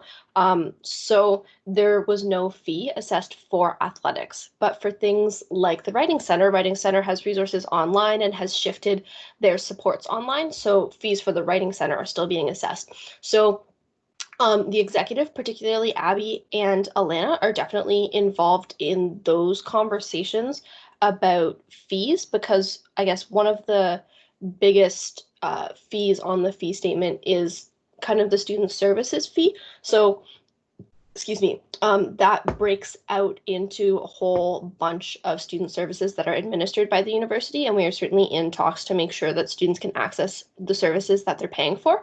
The second question that you raised is a great one about additional course materials. So some of you might be familiar with the guidelines that exist around course materials that you have to purchase, which basically says that you can't have those costing more than $50 for a regular course. So the university is currently undertaking a review of those guidelines, and I'm sitting on the committee that is working on that. So like most things right now, we're reviewing it through 2 lenses, one in light of COVID right now, and then also more generally updating those guidelines. education has changed a lot since those guidelines were published. And so I am cautious about saying anything because we haven't met this committee yet. But this is a great opportunity, I guess, for us to talk to the university about like the value of open educational resources and utilizing the tools that students already have, like quizzes on Learn, instead of using those third-party quiz software like Top Hat or something like that. So that's an ongoing conversation, and unfortunately, I don't have a lot of detail for you right now. But I welcome any feedback or any thoughts that you have. Feel free to send me an email. Carl? So yeah, just like two things. First things, like I noticed that specifically like for our faculty, there were like some courses like offered in person, like for first year courses, and like I have some friends who are gonna be doing those first year courses like as like an upper year. So I was just wondering, is there a tuition difference between those like in-person offerings for those courses compared to the online offerings? So like, would they save money or would they have to pay more if they decided to go back to Waterloo to do those in-person courses? And then just like the second thing, like I just noticed that Cnd like put something like there are exceptions to the $50 guidelines with like the approval from the dean. So I was just wondering, like, did the instructor have to like explicitly let the students know that there was an approval from the dean, or can they just do it? Can they just like automatically issue that that piece of software for more than $50 and like make it mandatory for the students to install it without letting them know that they were approved by the dean? Good questions. So for the first one, I have not heard that there will be any differences in tuition based on in-person versus online course offerings. I think that would be extremely difficult to implement, and also not appropriate to implement. So I would feel comfortable, like 85 to 90% certainty that there will not be any tuition differences based on that. And then with the exception to the $50 guideline, I also don't know, I'm not familiar with that process. I would encourage you to reach out to any instructor that you have this concern with to ask them. And if you're not getting any traction there, please send me an email and I can take a look about a talk with the dean or the associate dean. Julian? Yeah, sorry, I just wanted to clarify the, do you mind elaborating on the $50 guideline? Because I'm unaware of this rule or the guideline. Would you mind providing a little bit more information about it? Yeah, let me pull up the page unless someone has faster fingers than me and already has the link.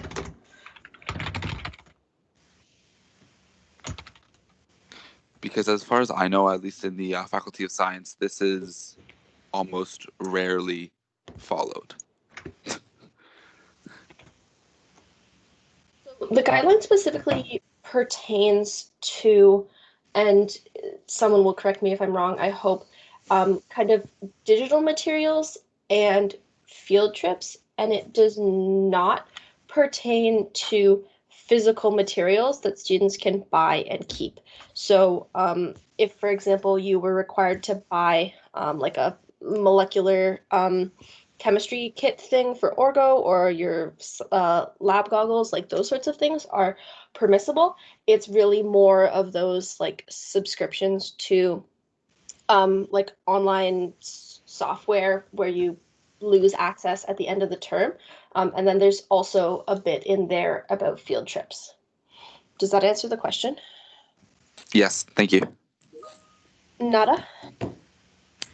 Yeah, I also just wanted to add this, is that sometimes profs would couple those online materials that would help with, let's say, assignment submissions with actual textbook materials. So sometimes you'd buy the textbook with the access for like about $100. So that might not be at the $50 guideline mark, but it's also coupled with the textbook. So Yeah, that's Yeah. yeah. I would say that this guideline doesn't do a good job of covering all these sorts of cases, and that's why it's under review. With respect specifically to like access codes for textbooks, that's another piece of advocacy that Afshin, our full-time employee in the bookstore, has been working on and basically communicating to instructors about how these access codes where you don't retain property of the textbook are not great for students. And we've seen pretty good uptake of instructors being willing to change back to physical course materials or like prepared course note packets instead of those online textbook codes. Kenan? So I remember this was brought up at ASC last fall. From what I remember, what Matt told me was like, if they are combining textbooks and code as a single thing, they need to give you an option of buying the code separately. Like you cannot be forced to buy a textbook because you need a code for the course. Right. Rebecca? Oh, sorry, did I skip Ina?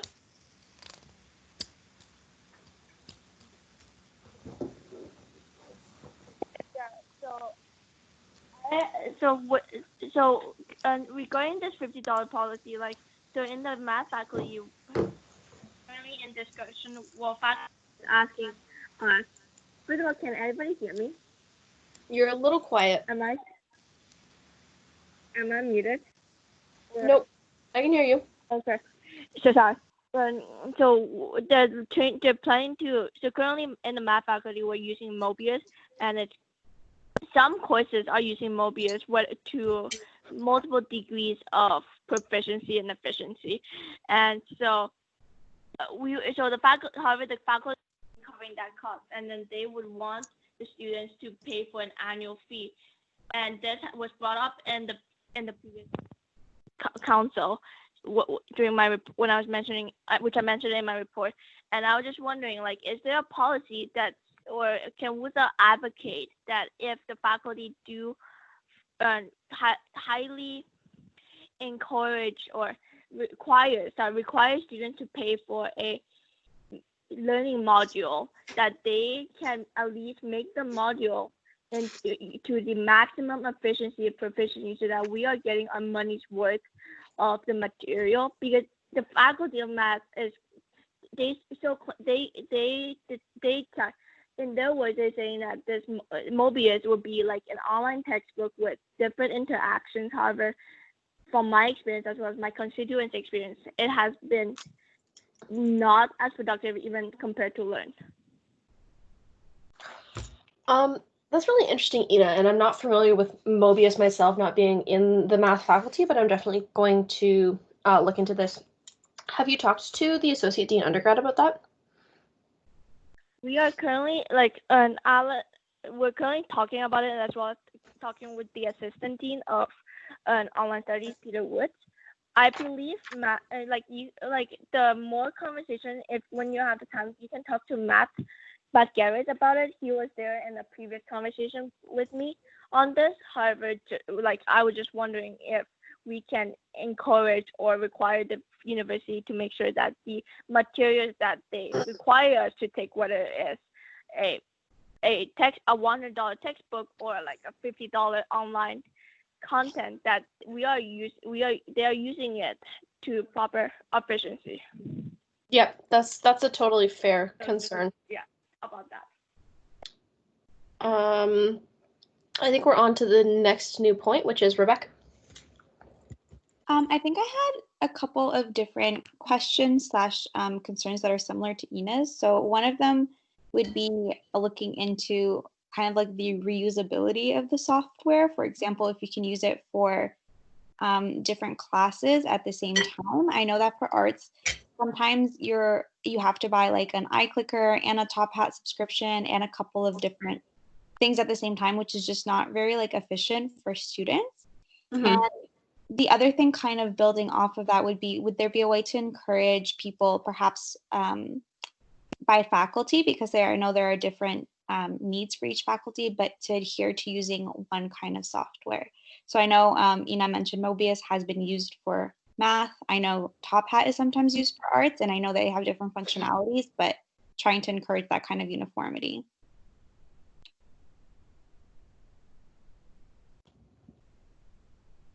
Sorry, I'm just taking notes here. Yeah, I know the university was encouraging uniformity on platforms for lecture delivery, and I don't think that that has gone super well, but it's definitely something we can look into. Steph?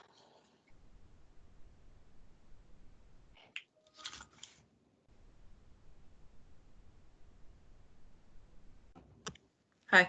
I was just wondering whether or not, on like a provincial level, whenever or not WUSO was thinking of setting out like a provisional stance on, I guess, like educational tools and online resources, given the fact that like most things are being moved online. I imagine the province and universities and Canadian government are probably wanting to be more lenient regarding like how much online tools and resources can be used, because it takes quite a long time to develop them, and they might want to use third-party things. So I'm wondering whether or not they have, / if you could try to get them on that, so that at least if guidelines do become looser in that regard, we can at least capture some major concerns and issues kind of happening there. Sure. Steph, I don't know if you have any familiarity. I can't think off the top of my head of if the tuition framework does, or tuition framework or any other regulation does include discussion of tools and resources. So if you could send that my way, if you were thinking of anything in particular, that would be great. So there is mention of these things. It's just like not in the context of COVID. Is part of the thing. Like, I imagine we need to recognize to some extent that, like, yes, more online resources will probably be used in order to improve quality of education, but setting like our expectations surrounding that given the new context, and also potentially requesting for additional bursaries to support these things, or regulations on what sort of software can be used, things kind of to that extent that address the more recent context. But I will send you the stuff that currently exists with regards to that at some point tonight. That's great. Thank you.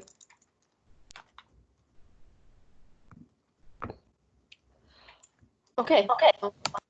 Seeing no more discussion, my inbox is always open, vp@wusa.ca. So if you do think of any other concerns, feel free to reach out.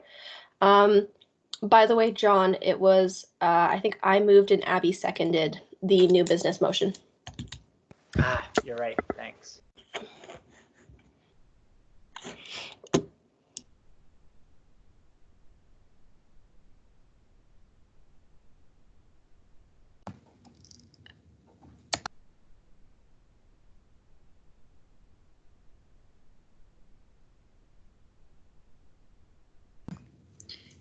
Hearing no more discussion on item 4.1, we will now move on to item 4.2 with Megan as the mover and myself as the seconder. Was there anybody who wanted to lead or begin this discussion? Megan, would you like to speak to this item? I think that I ended off a speaking turn with the previous discussion, so I think we should just return to the speaking list. Yeah. Thanks, John. Great. So the speaking order that I have written down here is Stephanie, Carl, Vincent in direct response to Megan, Cannon, John, and then Julian. So I'll put that in the chat.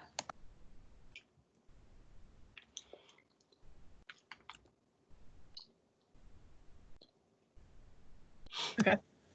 Hi.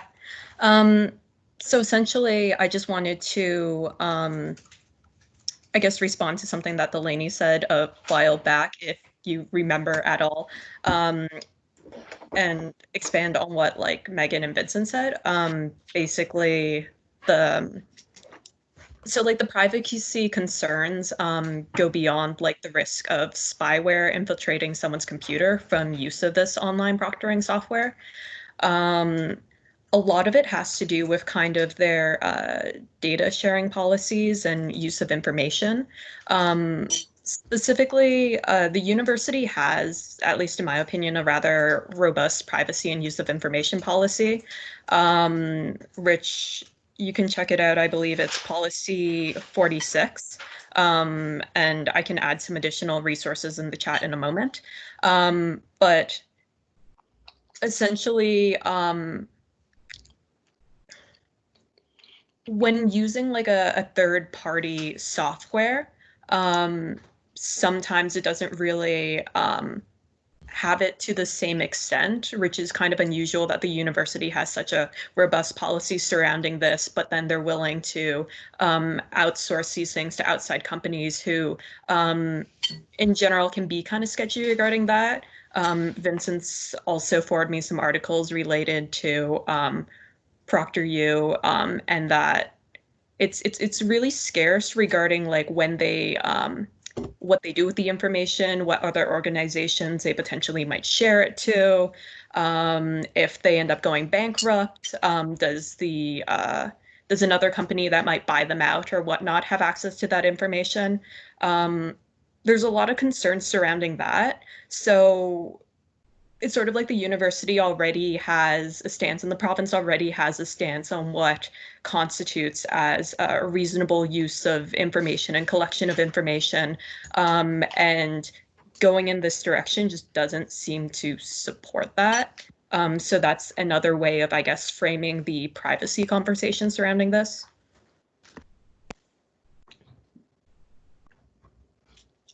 Okay, thanks, Steph. I think it sounds like my actionable on that is to ask for more information about the privacy and security reviews. I think they're a little hesitant to share that, but I think that sharing that information would help with students' concerns and the answers to some of those questions.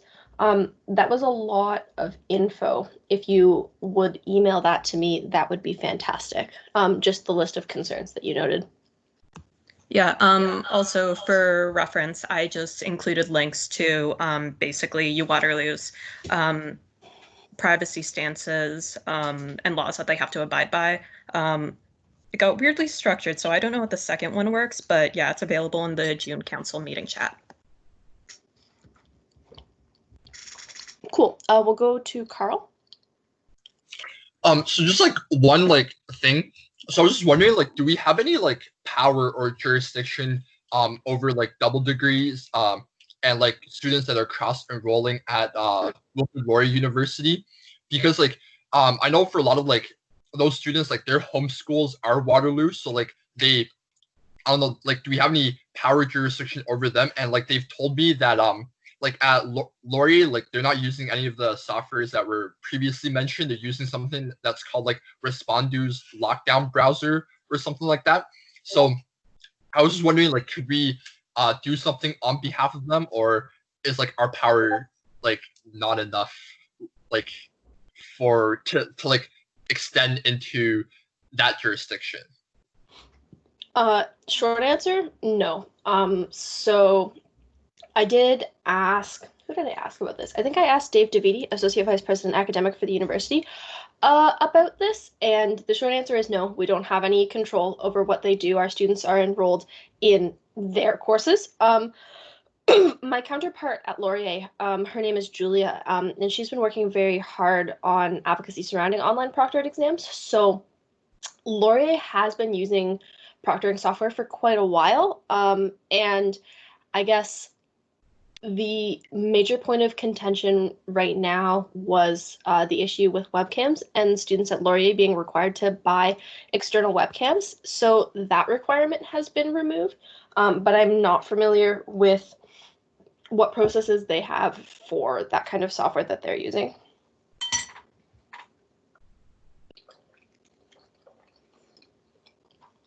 If you do have any comments from your constituents, you can feel free to send them to me and I'll pass them along to Julia. Ina, direct response. Yes, and so I like Carl. Matt could work with the WD Club to talk to Laurier about it. Similarly, I guess Megan could work with her counterpart and lawyer to discuss about potential things, considering that double degree students is under our constituents under MathSoc, and then similarly we have half the students are based within Waterloo.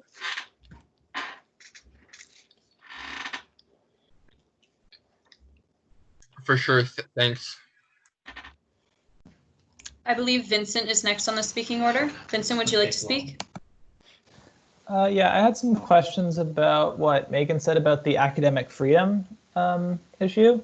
So I was wondering if, so there's two questions. First one is, does academic freedom require the university pay for the use of online proctoring software? Because if it doesn't, it seems like the university is simply using academic freedom as a way to avoid taking responsibility for their actions. My second question is, given academic freedom, why does the university already require that instructors provide alternatives to Turnitin for students concerned about their privacy with that application?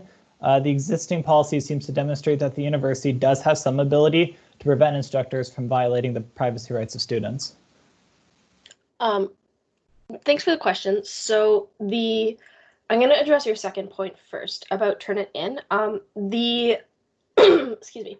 The use of online proctoring software is something that's pretty new. They ran the first pilot of it in December. So, excuse me, I would hope that they would be developing similar policies to provide alternatives. And for this term, I have heard that there will be alternatives available for students who can't or don't want to use online proctoring software, and they're currently looking at how to disseminate that information to instructors. To the first point about academic freedom is, I guess it's a complicated issue because academic freedom doesn't have a clear definition. And so it's something that the faculty, shoot, Abby, what's the name of the faculty body?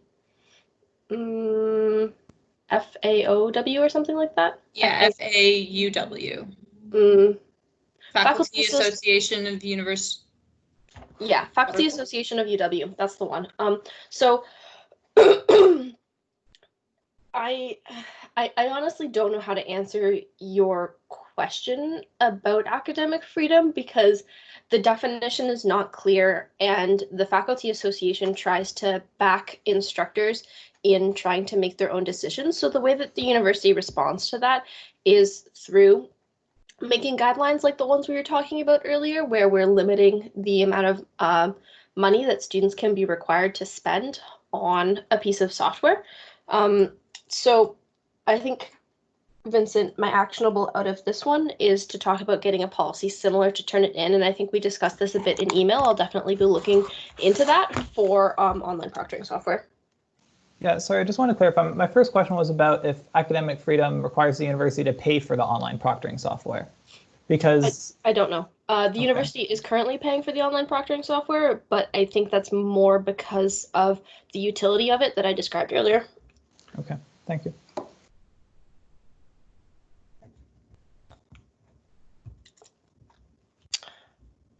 Kenneth?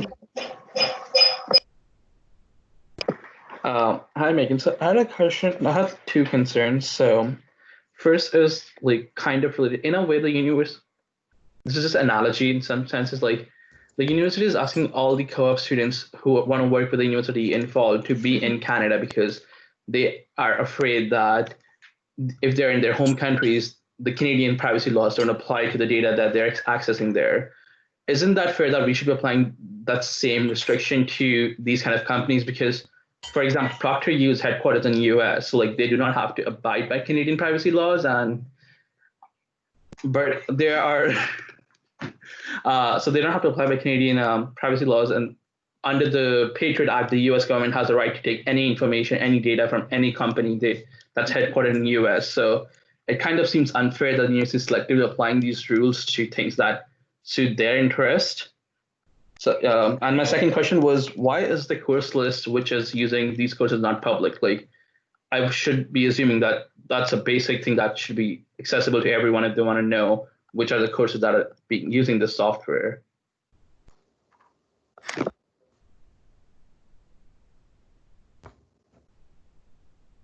Sorry, I'm just making a note here.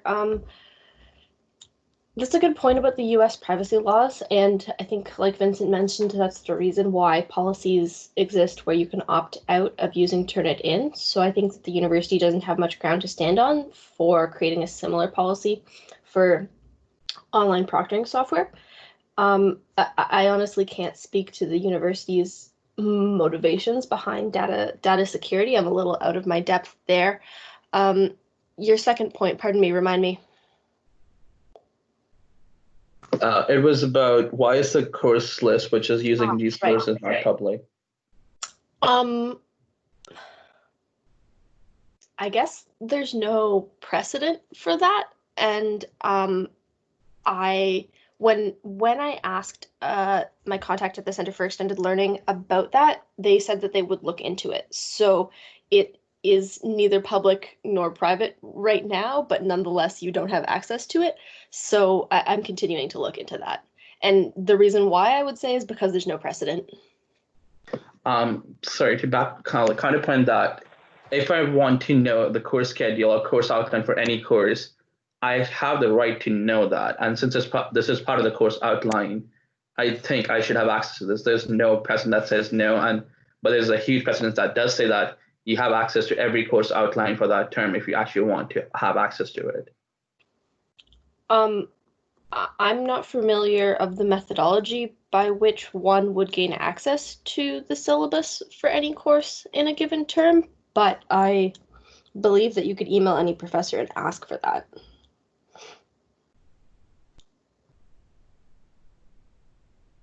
Okay, thank you.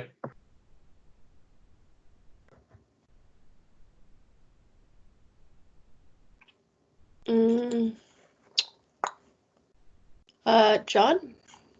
All right. Megan, did you say that instructors will be required to provide an alternative? And additionally, it irks me that the academic freedom policy exists to protect professors and not students who should be free to learn in a way that's not obstructed by professors who have archaic mindsets. The first question was, did you say that instructors will be required to provide an alternative? That is my present understanding. However, that was kind of in a more informal conversation with the Center for Extended Learning. So I'm not sure if they are correctly anticipating the number of students who might not want to use or might not be able to use online proctoring softwares. So I think in my further conversations, I'm going to ask, I guess, what the policies are gonna be surrounding that in writing. I think similar to the issue of on-campus course activities, this is something that we're hearing, that there's willingness to accommodate students on the university level, but how that's going to be implemented on a course-by-course level is not yet clear, and we require more clarification.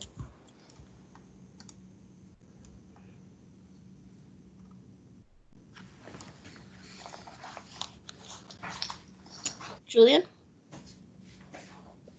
Hey, so for in terms of the use of proctoring software, who has the final, who has the final say in terms of if they will be using it? Because from my understanding, my associate dean, there wasn't any mention of proctoring software in terms of the Faculty of Science, but does that come from the university or the faculties themselves? I don't know if the faculty could prohibit someone from using proctoring software. I suspect that they could not. They could merely strongly encourage someone not to use proctoring software. Excuse me. And it is my understanding that there are a few courses in the Faculty of Science that are planning to use it this term. So that would be from the university administration itself, and then just offering the possibility for professors to use the software in their courses. Yes. Great, thank you. Edward? Hi, can you hear me? Yep. Okay, so I'm going to talk about this mostly from privacy's perspective. I'm putting a couple of links in the chat for context, and also reiterating my conflict of interest. I do work for the university for the Center for Teaching Excellence. So the university has issued a policy in its by the Secretariat regarding student recordings and have made it explicitly clear that they have an expectation in their guidelines that they should be offered an alternative method of evaluation without penalty that would not have video and audio recording. So I'm not sure if that applies to online proctoring, but I think it's very strongly in favor of that. And I guess secondly is the fact that the privacy assessment is done by a privacy officer, and they perform something called information risk assessment. So I'm specifically asking Megan if you can get more information on that. I'm asking this because I think we should be able to get it, and if they're not willing to disclose it, trying to use a Freedom of Information Act request might work especially well because they're also the same office that will be handling that. So I think that's probably a good way of getting at it from a privacy perspective. Okay, thank you for that context, Edward. Ina? Wait,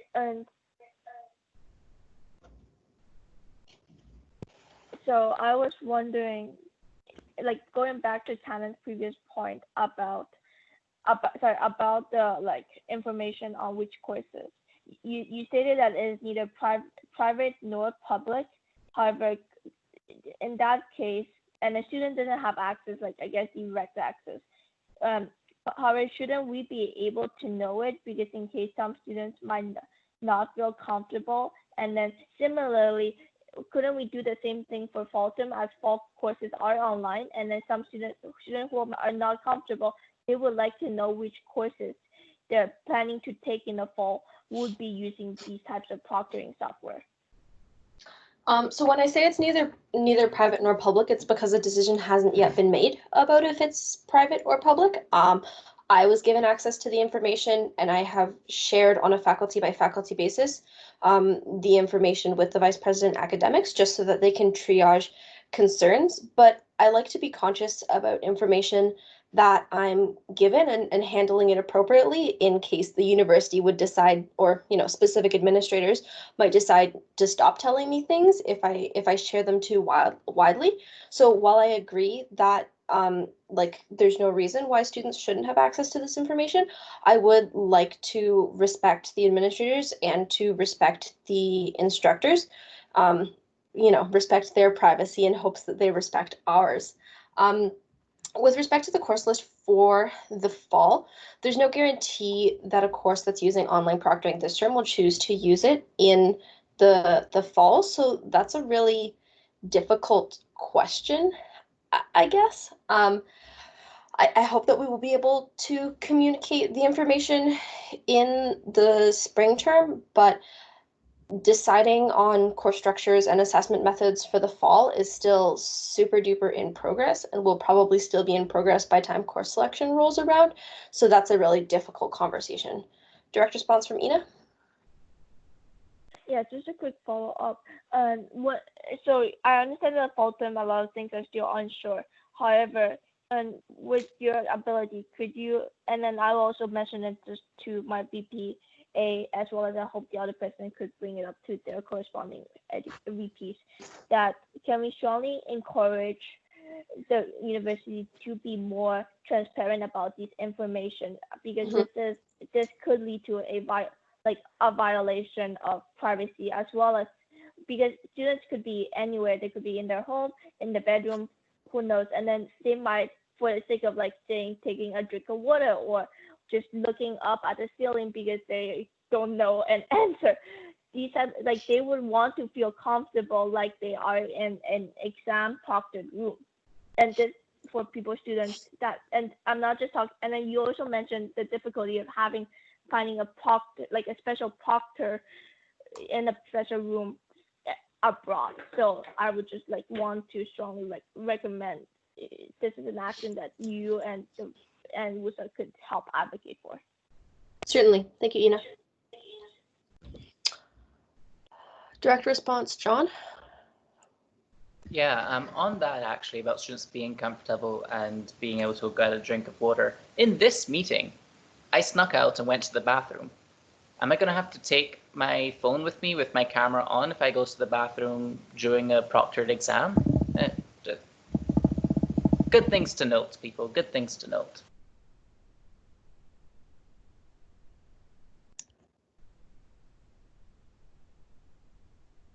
Vincent? Yeah, sorry, I think I can answer John's question. Online proctoring software would mark going to the bathroom as suspicious activity and flag that as a possible cheating violation. Also, taking a drink of water is cheating, would be flagged as suspicious activity and a possible cheating violation. So no, you cannot go to the washroom during your exam.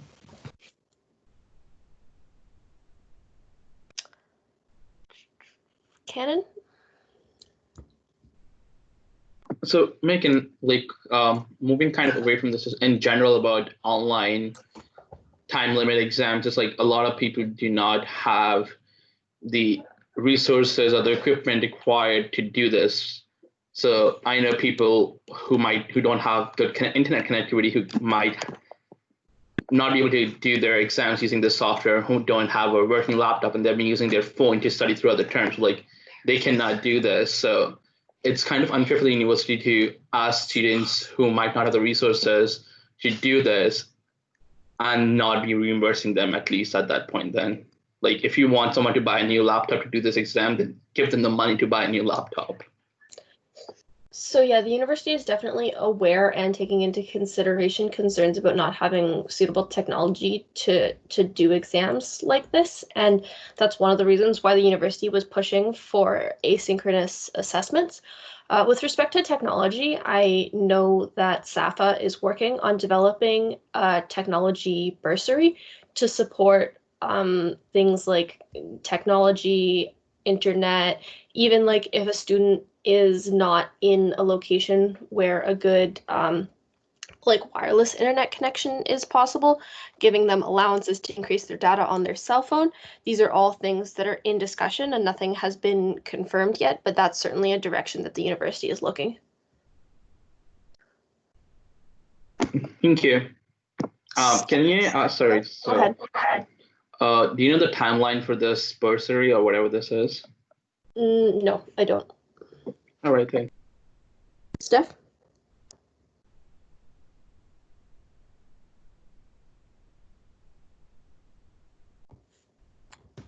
Hi. I was just wondering to what extent CAPS may be potentially involved in addressing these issues, because I imagine it directly relates to academic policy. That's a good question. I am honestly not that familiar. I mean, not extensively familiar, I guess, with what CAPS does. And I'm not sure if the requirement of using an online proctoring software would be a petitionable decision. If it was, then CAPS could be involved, but CAPS is generally more of a reactive and student-serving service. So we're helping students that reach out to us with concerns about their specific petition or appeal. And on occasion, myself or Matt might tap them on the shoulder for some help with their expertise. So in which case, if students, I guess if they feel like they've been like unfairly flagged, or they're having issues getting like an alternative arrangement made, like maybe they have a urinary tract infection and they have to go to a washroom repeatedly, like who would you advise they contact if you have any idea about that now? Mute. So yeah, so any student can contact CAPS to get advice about like what might be the correct form of appeal, if it is an appeal or a petition or a grievance, and also on like what the process is for going through those. So I think any student that has a question related to policy 70, 71, or 72 is welcome to reach out to CAPS at wusa.ca. Okay, thank you. Okay.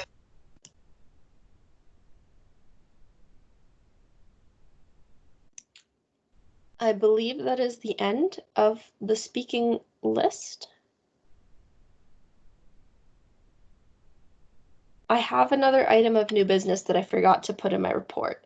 Oh, John, go ahead. It looks like John has added himself to the speaking list. So John, please go ahead. I move the following motion. I have sent it in here. Oh my gosh, it is all in bold. I'm sorry. I will paste it into the live doc if that's okay.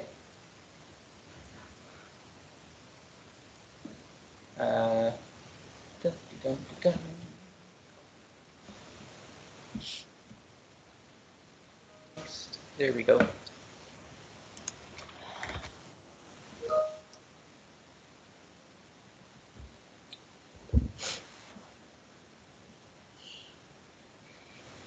Along with the following references, which I unfortunately have to paste in individually.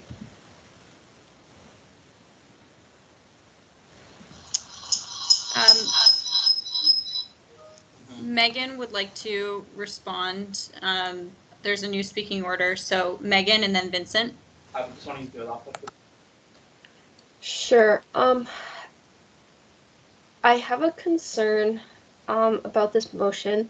I don't object to the spirit of it, but I think that the resolutions are very black and white, and are asking me to say absolutely no use of proctoring software. For the reasons that I mentioned earlier, such as international students who might have trouble finding a proctor if they are abroad.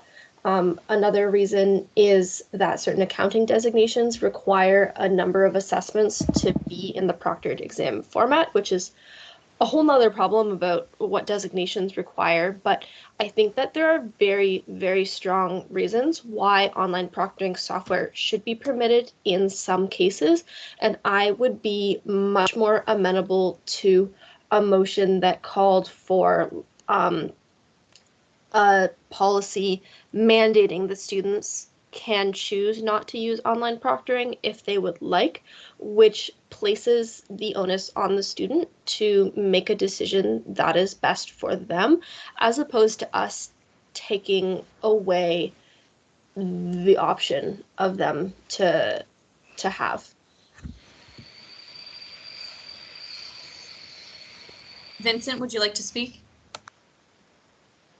Yeah, I've just prepared some remarks to speak in favor of this motion. According to Proctor, Point of order. I need a seconder if we're continuing discussing. Oh, you have a seconder. Ina is the, or sorry, Kana, seconder. Kana, sorry, thank you. Continue, Kane. Okay, according to Proctor, if you vote for this motion, you're a security threat. Of course, that's nonsense. Yet that didn't stop Proctor from threatening the UC Santa Barbara Faculty Association after they criticized Proctor U's lack of meaningful privacy protections. According to the law firm that represents Proctor U, using the word Proctor U without their permission, quoting from and linking to their privacy policy amounts to copyright infringement. According to Proctor U's law firm, the mere act of criticizing Proctor U during this pandemic is, and I quote, directly impacting emergency efforts to mitigate civil disruption. These claims are ridiculous and have no legal basis. They're merely a bullying tactic from Proctor U to harass critics. However, since I didn't opt out of the WUSA Student Legal Protection Program, I'm not scared of Proctor U's lawyers. What I am scared of is the university's use of Proctor U and similar software such as ProctorTrack. Similarly to how Proctor U harasses and bullies critics, the use of such software is simply an effort to bully and harass students, infringe on their privacy rights, and make them feel unsafe in their own homes. The software is trivial to bypass and accomplishes nothing to ensure academic integrity. Quite frankly, I'm sick of this university's pattern of throwing around vague words to confuse critics. Whether it's screaming academic freedom and academic integrity as students concerned their privacy rights are being violated, or fiduciary responsibility as students who are concerned about financial misconduct and environmental degradation, the University of Waterloo administration has demonstrated a continued pattern of ignoring student concerns by throwing around vague phrases that offer no justification of the reprehensible practices. Proctor U stores data in the United States of America, which puts students' personal information within reach of the USA Patriot Act. Yes, I can send it to you later. An anti-privacy law that allows the United States government to compel companies to hand over data without notifying the person whose private information is being accessed. This alone should require the university to mandate that all instructors provide alternatives to ProctorU for any student who requests it, as is already done with Turnitin. Indeed, the university's existing policy of requiring that students concerned about their privacy are able to use alternatives to Turnitin demonstrates that it is possible to ensure academic integrity without violating student privacy. ProctorTrack, the other privacy-invading application the university is considering using, fails to even list all the personal information that is collected from students in their privacy policy. The list of personal information collected by ProctorTrack in their privacy policy is prefaced with the phrase, and I quote, "may include but is not limited to." That vague statement means absolutely nothing. ProctorU, ProctorTrack, and all similar applications are merely pieces of spyware, which exist solely to surveil students and incite fear and division. It is completely immoral for the university to require, or indeed even allow, such spyware to be used at this school. I expect my school to uphold human rights and dignity, not to oppress them. If the University of Waterloo does not immediately reverse their decision to allow the use of online proctoring software, I would like to see the Waterloo Undergraduate Student Association without hesitation, and along with the Ontario Undergraduate Student Alliance, proceed with a class action lawsuit against all Ontario universities who are using this pandemic as an excuse to push surveillance and privacy violations onto their students. The use of this software is not something that is merely being considered for use in final exams this term. At present, the Faculty of Mathematics plans to proceed with privacy violations in CO 342 on June 24th. It is imperative that WUSA act immediately to defend students in this course, as well as the 3 biology and 3 engineering courses that are using online proctoring spyware this term. Thank you.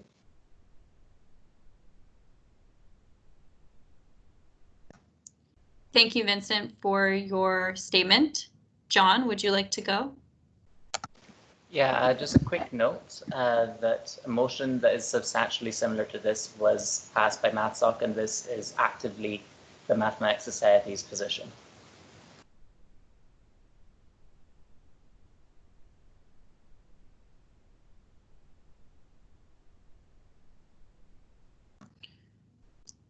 Ina, direct response. Yes. So, MathSoc, do you have a direct stance on this based on the similar motion passed? And however, I understand that WUSA would have different situations, but I like so. Sorry, and so yeah, so the reason why I would first of all also like to sort of declare a conflict of interest, because the course which was brought up, I am also currently taking it. So this does affect me by the end of the month when I am going to be taking my midterm. Second of all, we would really like, I understand that, and then yeah, that's my quick direct response. I apologize.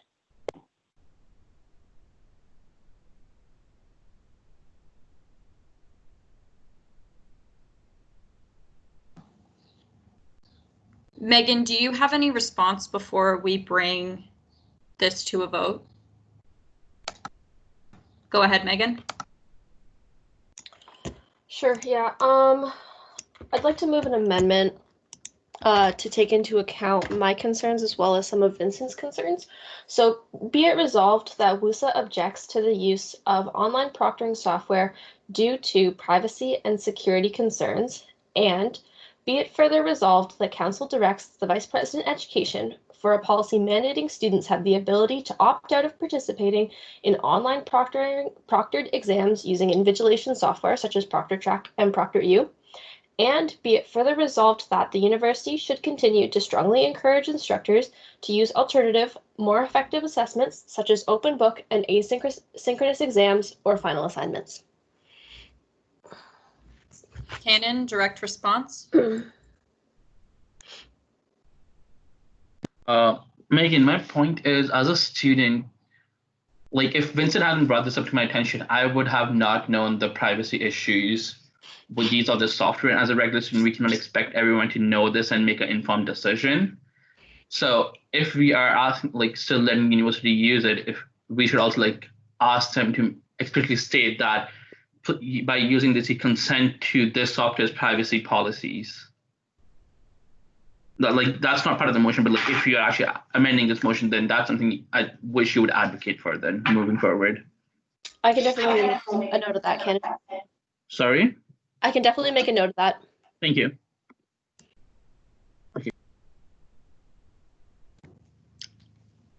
Ina, you have a new point? Yes, and I would also like to, I don't know whether or not there should be an additional included in your amendment as a be it further resolved. However, I would like you to also bring up when you advocate for alternatives is that please put in alternative consideration for students who are abroad taking courses, because like you mentioned, students abroad would have more difficulties in finding a proctor space, or even would have to have financial expenses for such accommodations, and then the use of proctoring software would not be a great. I don't suggest using proctoring software to overcome that challenge. So therefore, like, and I would, when you're alternative, please on the back end just make sure that you think about the international students who aren't in Canada, who are living abroad, or students generally living abroad during these trying times. If I could quickly respond, thank you, Ina, for bringing that perspective. And I think that the position that I would like to take is that it should be students' choice about how they take their exam, so that they can make the choice that's best for them. Ina, direct response, and then Stephanie. Yes, I understand that. I understand that it is the student's choice. However, like, it would be best if the university could encourage the faculty, in terms of encourage the professors to really prepare different alternatives with in mind of international students, and in mind of during planning assessments for those international students in mind, because sometimes I know it's hard to imagine that there are students everywhere, considering that usually students are located within the campus or campus range.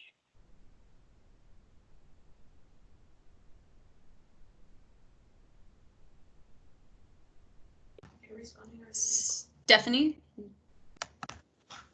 Hi, Megan. I was wondering if you would be amendable to including a be it further resolved that WUSA be required to basically run an awareness campaign disseminating information to make students aware of the potential risks and their rights surrounding the use of proctoring software and privacy.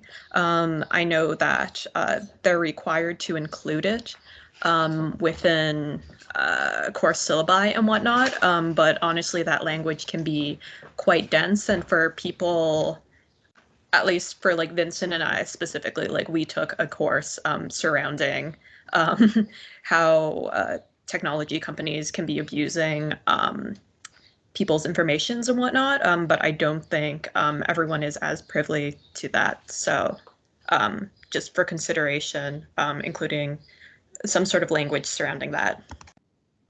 John, point of order. Yes, does the amendment have a seconder? Stephanie, second the amendment.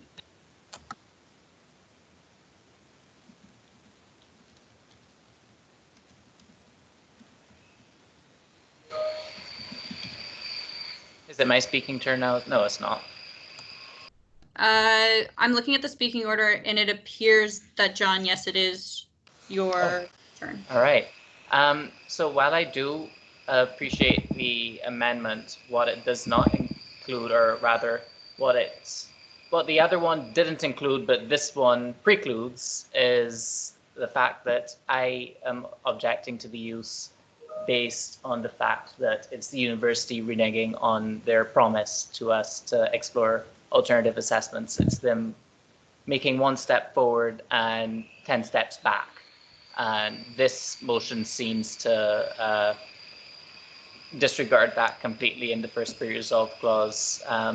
So I would make an amendment to the amendment, objects to the use of online proctoring software due to privacy. Sorry, John, can you scroll down? That's Megan. There we go. Due to privacy and security concerns, among others.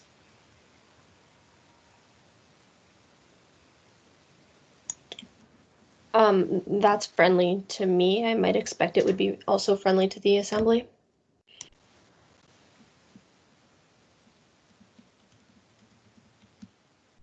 Stephanie has a direct response.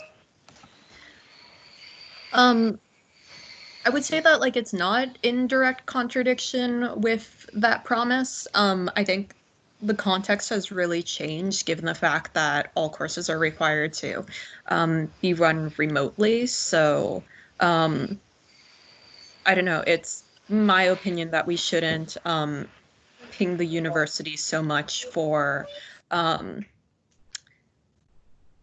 I guess like having to resort to some of these measures. I don't like it, but at the same time, I think we have to be sympathetic to the fact that like the context has definitely changed and that there's a lot of different pressures coming from different ends, and accepting that and reconciling that will allow us to make better recommendations in terms of if things need to happen in this sort of way, how they're going to happen, and basically ameliorate any concerns surrounding it. I still support the amendment that's happening surrounding the language there, but I just wanted to express that kind of opinion.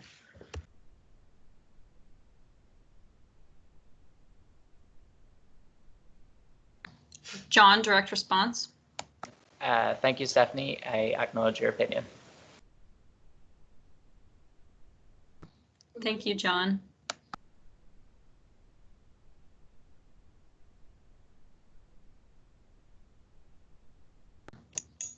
So are we moving forward with the motion as amended?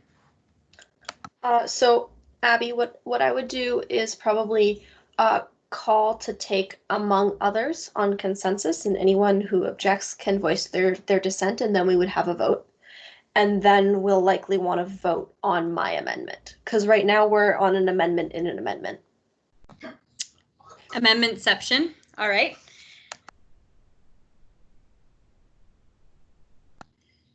So I guess I'll ask if we can take this amendment on consensus. Amendment to the main motion.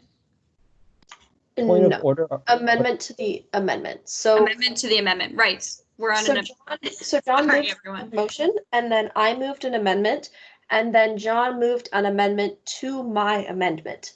So right now we are only taking on consensus John's amendment, which is to include the words among others in the be it resolved that. So John's amendment to Megan's amendment is taken on consensus. And now we will vote on the amendment to the main motion. Unless there's further discussion.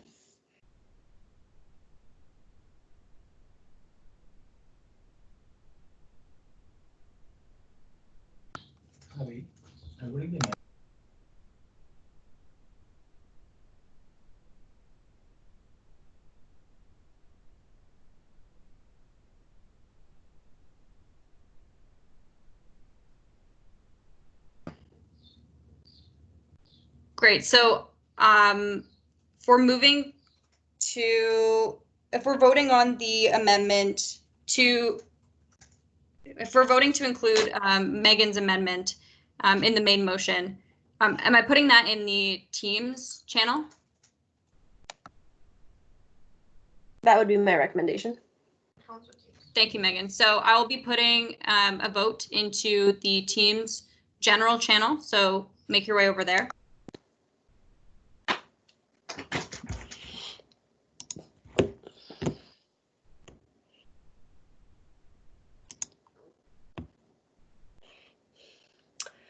Edward, there's no discussion during voting. You know this. Dang, I thought I could squeeze myself in before we started voting, but I was waiting for the amendment to finish. Sure, Edward, go ahead. I would like to say my opposition to this amendment because I feel that the privacy concerns raised affect anyone using the software at all, and to advocate for anything less would be disregarding those privacy concerns that are legitimate and real. I understand Megan's point and other points about advocacy, but I feel like the argument here is privacy, and that is something that we can't compromise on.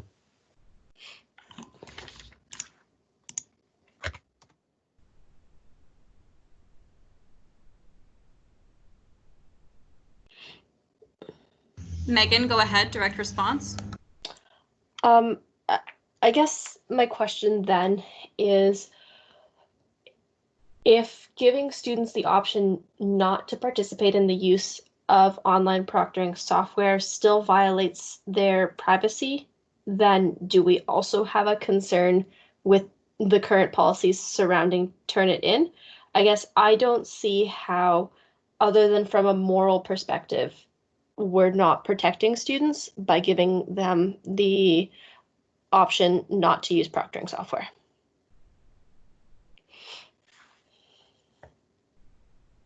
Can I respond to that? Go ahead, Edward, and then Vincent. I'd argue that the difference here is with Turnitin, it's less a matter of privacy, more a matter of intellectual property. But with this, it is much more intrusive. You are having recordings of people's faces, their rooms, their bedrooms, and given the companies involved and the extreme invasiveness of this, I don't think that it's a similar case to Turnitin for that regard.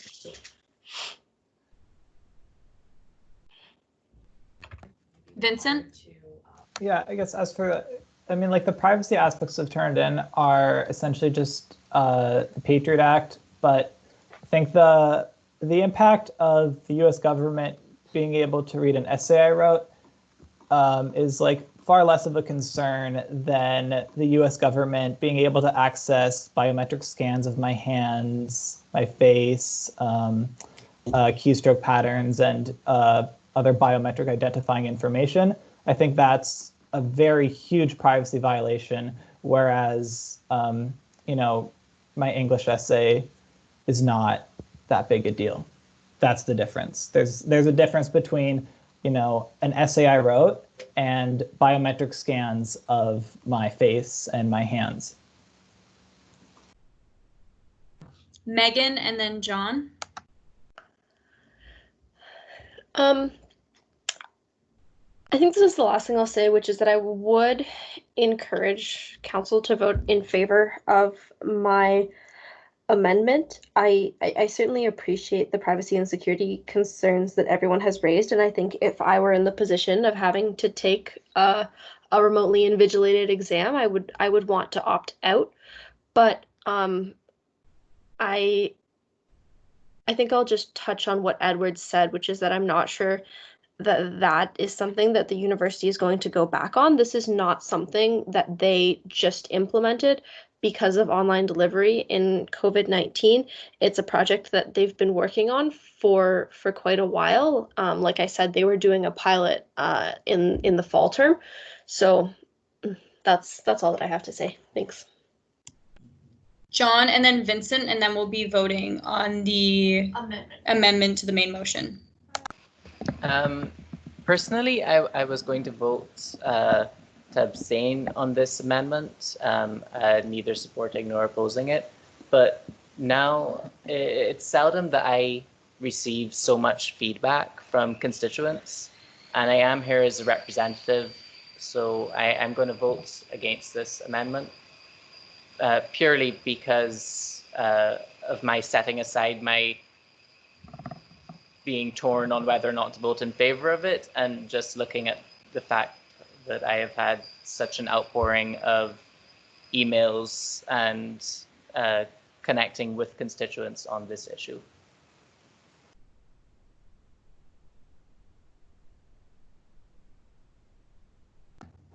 Vincent, go ahead. Yeah, I think another concern with allowing any use of online proctoring is I'd be concerned that professors would make statements such as, you know, if you choose to not use the online proctoring option, the exam you give will be more difficult, and essentially, threatening students with a more difficult exam if they don't choose to use online proctoring, and discouraging them from being able to meaningfully exercise their privacy rights. Because, if you tell me, you might fail, like I'm going to make it, really, really hard. Or if it's a different assessment, it's unfair to students who are concerned about their privacy. Whereas with Turnitin, I think the usual thing they do with that is you have to hand in like an annotated bibliography, which maybe takes like half an hour of extra work. That's fine. It's not gonna affect your grade. But being given a different assessment could have serious impacts on the grade you receive, and it basically takes away like the ability of students to really have control over what's going on, because if the alternative is a really hard assessment that you wouldn't get the same grade in, that's going to impact students' decisions on what they do, and I don't think it makes the consent as meaningful.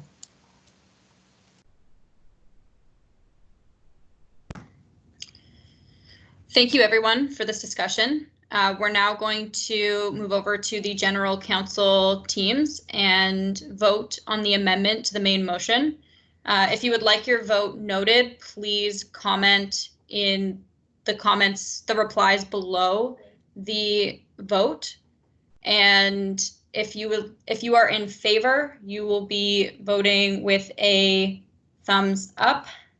If you are in abstention, you'll be voting with a sad face, and if you are opposed, you'll be voting with the wow react.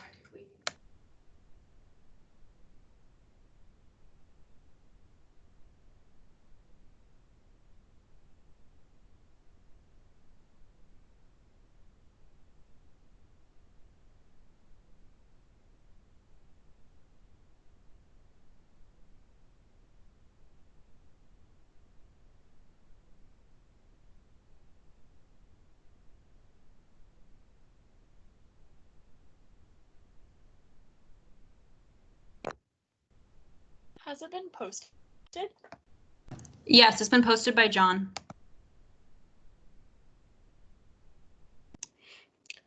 Abby, does Mike have access to the team so he can record the noted votes? He will this evening, yes.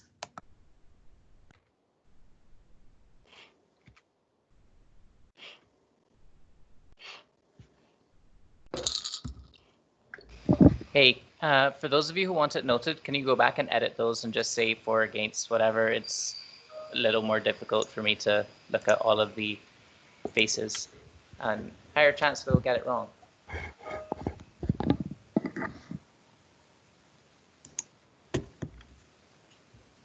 So to read again, in favor is thumbs up, against is the wow react, and an abstention is a sad face.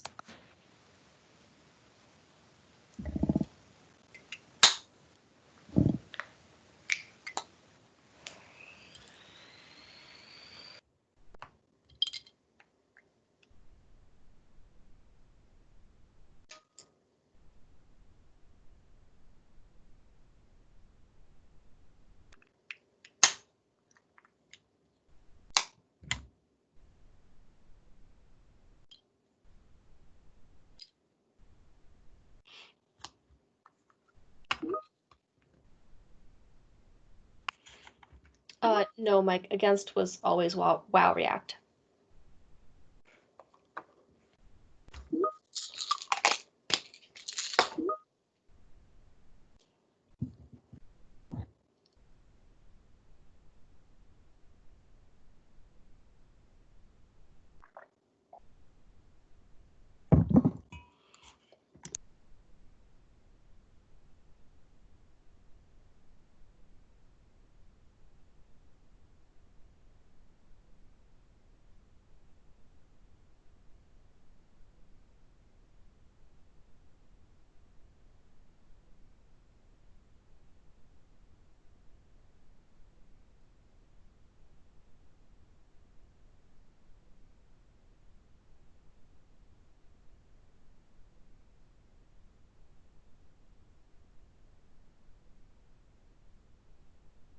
I'll give everyone 30 more seconds to vote in the general council teams.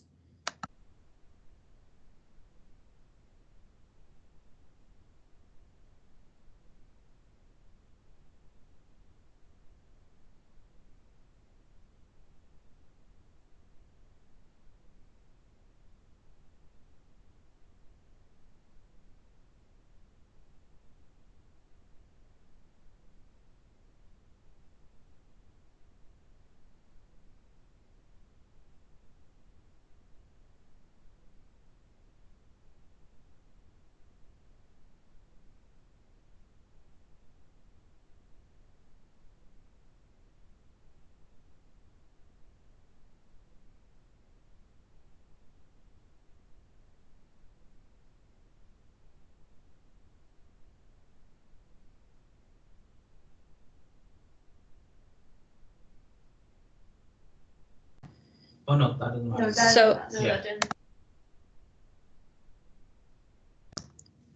So the motion fails. The amendment fails.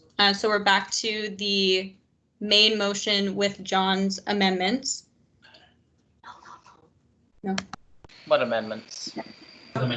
Sorry, there's no amendment. It was the amendment within the amendment. Sorry, I misspoke. So we're back to the main motion.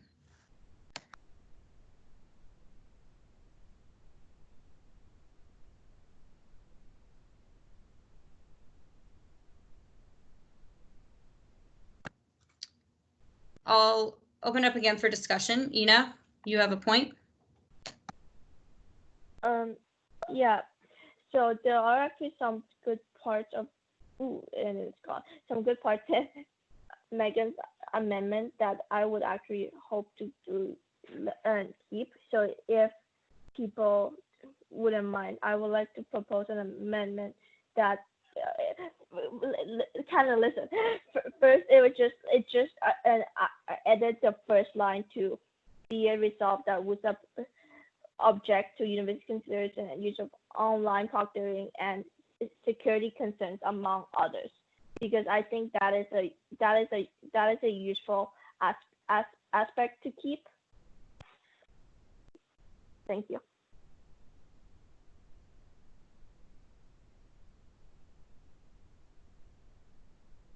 And just update, it's basically just the first line of the previous amendment.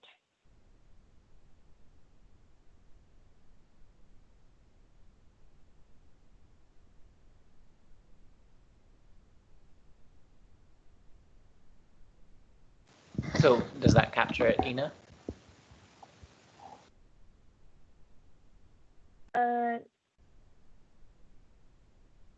Yeah, that captures the spirit. Thank you.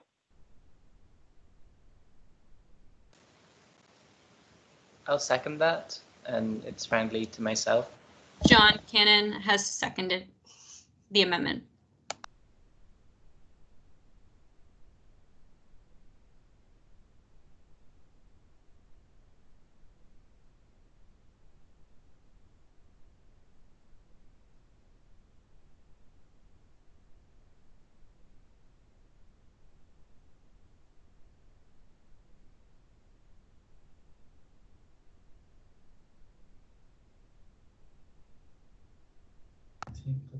Ina, would you like to speak? This is actually a point of information. Oh, I'm sorry, point of order. Because like if the motion was, if the original motion was motioned by John and then seconded by Cameron, if this is considered could this be considered as a friendly amendment by the motioner and the seconder? And that would prevent a lot of the re-voting process. It's friendly to myself, but it's also the Assembly's motion at this point. So if no one else in the Assembly objects, then I'm fine with it. Are there any objections from the Assembly?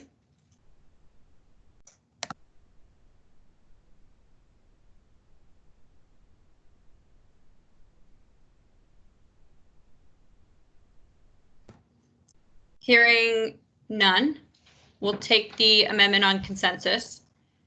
And then we will move to vote on the main motion as amended.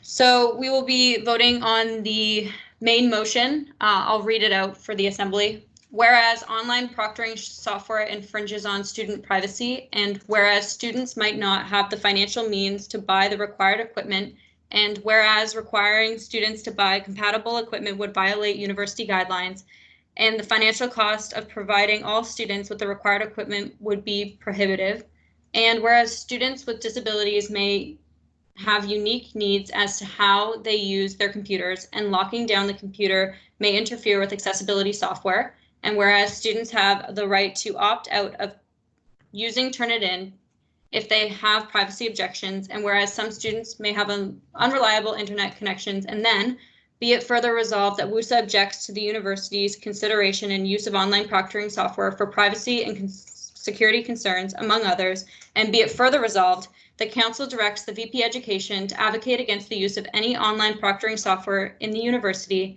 and be it further resolved, the university should continue to explore the alternative assessments currently being used.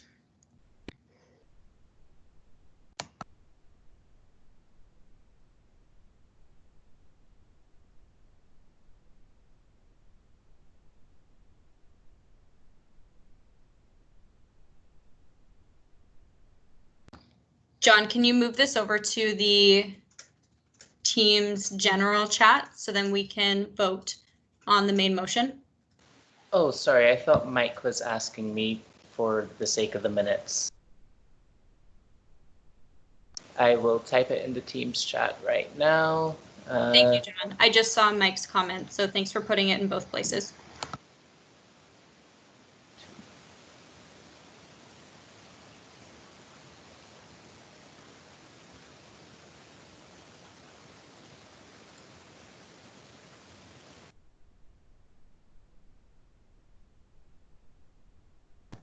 Similar to the previous vote, if you are in favor, you'll thumbs up. If you're against, you will wow react. And if you abstain, you will sad face. And any votes noted will be in the replies to the vote on the main motion.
I'll give everyone 30 more seconds to cast their vote.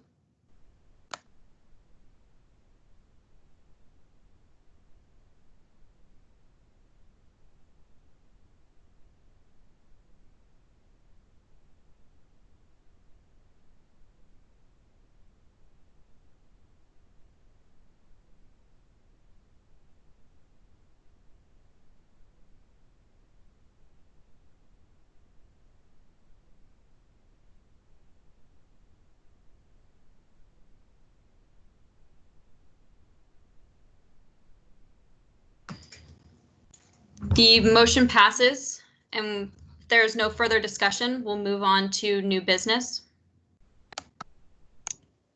I have an item of new business.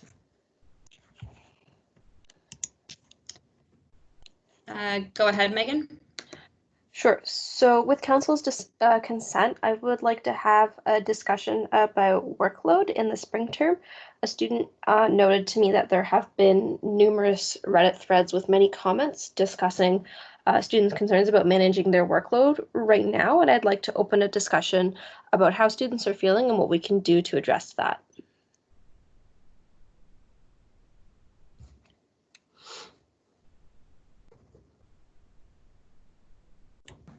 So Cannon seconds, but we will still need a 2/3 majority vote to have this item up for consideration.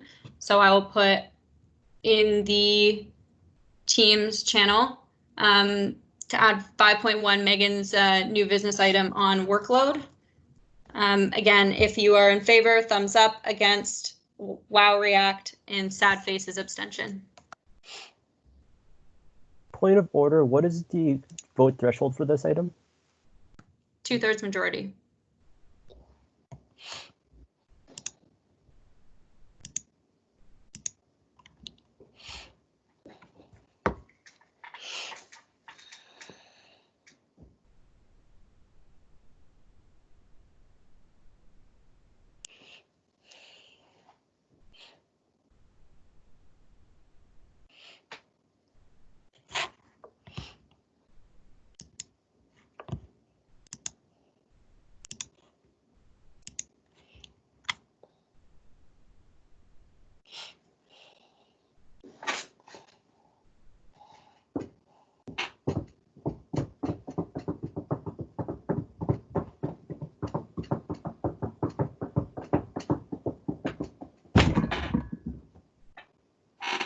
Abby, what did you just knock over? Pardon?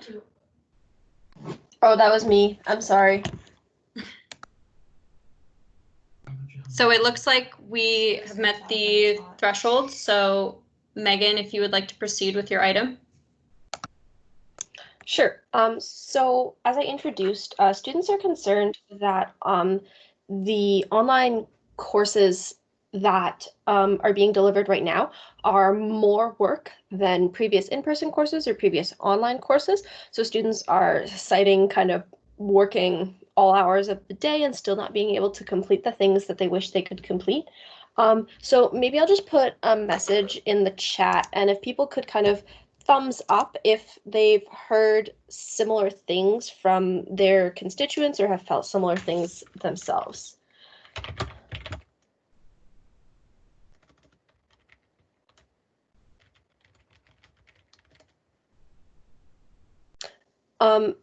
And Ina, just before we get to you, I'd like to kind of explain the purpose of this discussion. I think that as the likes come in, this is very clearly a problem. And I raised it with Dave DeViti, who's the Associate Vice President Academic of the university, earlier this week. And he asked for suggestions about what we can do to address that right now for the spring term. Addressing it for the fall term is another question, but for today, I'd like to focus on what we can do about the spring term. So we do have a time limit here of 10 minutes for new business. So I would ask people to keep their comments brief. And of course, you can always email me with any of your ideas. That being said, I'd like to have a brief discussion on it right now.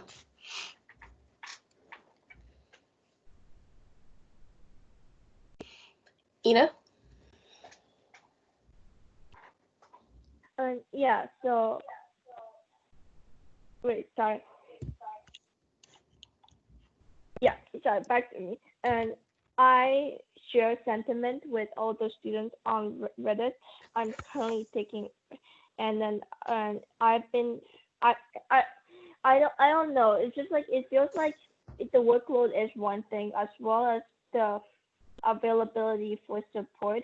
I understand that there's a lot of forums like Piazza that many math courses are using. However, that is still a bit different from live office hours, from going from one-to-one interaction or direct interaction with TAs as well as profs, because that would have a more first-time response and a quicker interaction. However, some professors aren't so welcome to that suggestion. They are saying that we can offer to email them. However, there's no secure time slot for students to interact with TAs or professors for first time Q&A sessions. And for some that they do, they are offering at times that students might not be necessarily available at, whether it's due to other commitments or such.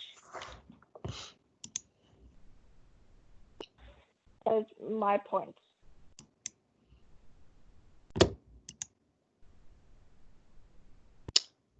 Rebecca? I've heard also echoes, perspectives from people in arts that echo Ina's comments on the availability of TAs and profs, but also I think in arts, one of the bigger issues right now is how courses are being delivered. They're not really being delivered in an effective way, and people are having to work a lot longer and ultimately get less out of that course because of how courses are being delivered. I know that you had mentioned you want to focus on this term, and this is more of like a fall 2020 solution, but I did want to bring it up. Chanel? My comment also reflects of what's kind of been saying, the delivery of courses. I've found that not only like people in my own classes, but people on like our campus and constituency have found that there isn't, compared to like on-campus classes, there isn't really any like direct teaching from the profs compared to like on campus when we were taking lectures. There was obviously explanation of course material and then ideas of how like what specific course material was needed for students. However, a lot of extra readings have been put and a lot of assignments have been put on students without any explanations on the actual material nor any specifics for the course material and for future classes. So students are having to take a lot of extra time understanding the readings and like doing their own studying to figure out what is best needed for the courses instead of professors being able to outline exactly what students may need for their courses or give lectures that will help students understand the course material. Chanel, what faculty are you in? I'm in arts. Thank you. Rebecca, direct response? Just quickly, I also wanted to mention that I've heard a lot of like the additional readings comments too, and also the fact that a lot of professors aren't even creating lecture videos or even like audio videos. They're really just providing their course notes for the class, which adds a lot of time for students.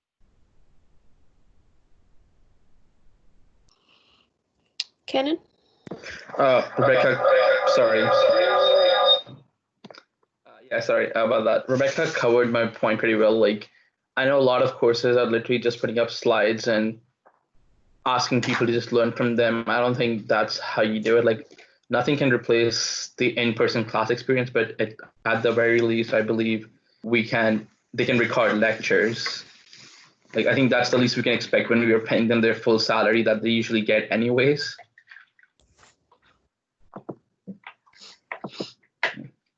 That's all, yeah.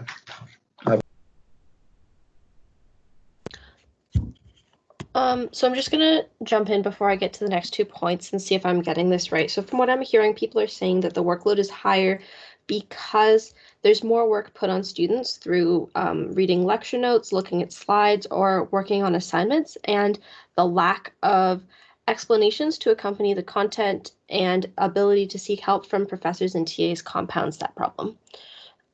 John?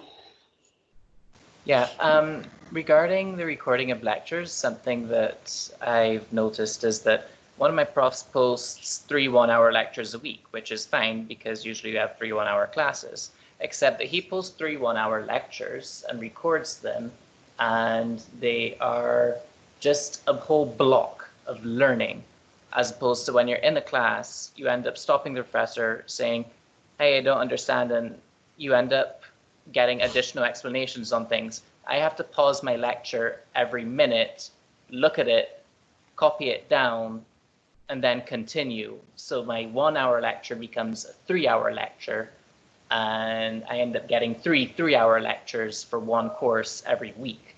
So that's another way where a lot of additional workload is coming, even when lectures are recorded. there's just so much more content. Now, I'm mixed on whether or not that's good, because it's great because I'm getting so much new additional content, I'm learning more, but then there's a problem of I'm doing 3 3-hour lectures a week plus the rest of the work for the class. Cannon?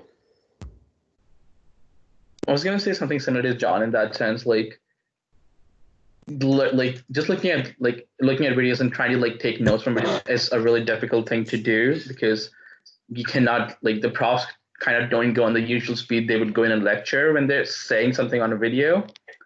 And it's also like I've heard concerns from students that they have 6 or 7 weekly assignments when they're taking 5 courses, which doesn't really make sense, because I don't think any course should have more than 1 assignment per week. So in a way, profs are like in the drive to move away from like having high weighted final exams, they're moving to way more number of assignments throughout the term, which also add to stress. Okay, great. I'm going to prioritize people who haven't spoken yet. So Mahavir? Thanks, Megan. So my points were kind of similar to what John and Cannon just said, but well, I'm on co-op right now, so I'm not really taking any courses, but I have a lot of like friends who are on school term right now. And then what they told me was that like there's some profs who are like absolutely not doing any recorded lectures, or like even office hours or something like that. Like one of my, I know CS 136, some of my friends are taking it. And what they told me is that they have to study straight up off the slides, and there's like about like 45 to 50 slides per lecture. And then, so that's about like 2 lectures per week. And then the prof, all they're doing is 1 Q&A session per week. And then other than that, there's no office hours or anything. And then those timings don't like work for everybody, because there's a lot of students who are like outside Canada, and like the prof, they're trying to like accommodate themselves as well as the students. And then I know that John said that like he has to like give 3 hours to per lecture. So I know that there's one course, Math 136, that students are taking this term. And then what prof did, they're doing like 3 separate lectures live, and then they post them as well. However, and then, so it was like a 10 a.m., a 4 p.m., and 10 p.m., all Eastern time.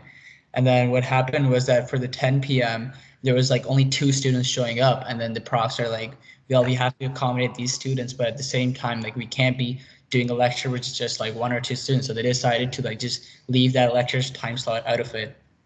And then those students, those are affected. While it's only 2 or 3 students who are being affected, but they're still a really big part of Waterloo. So I feel like us, like we should take an action on this as well.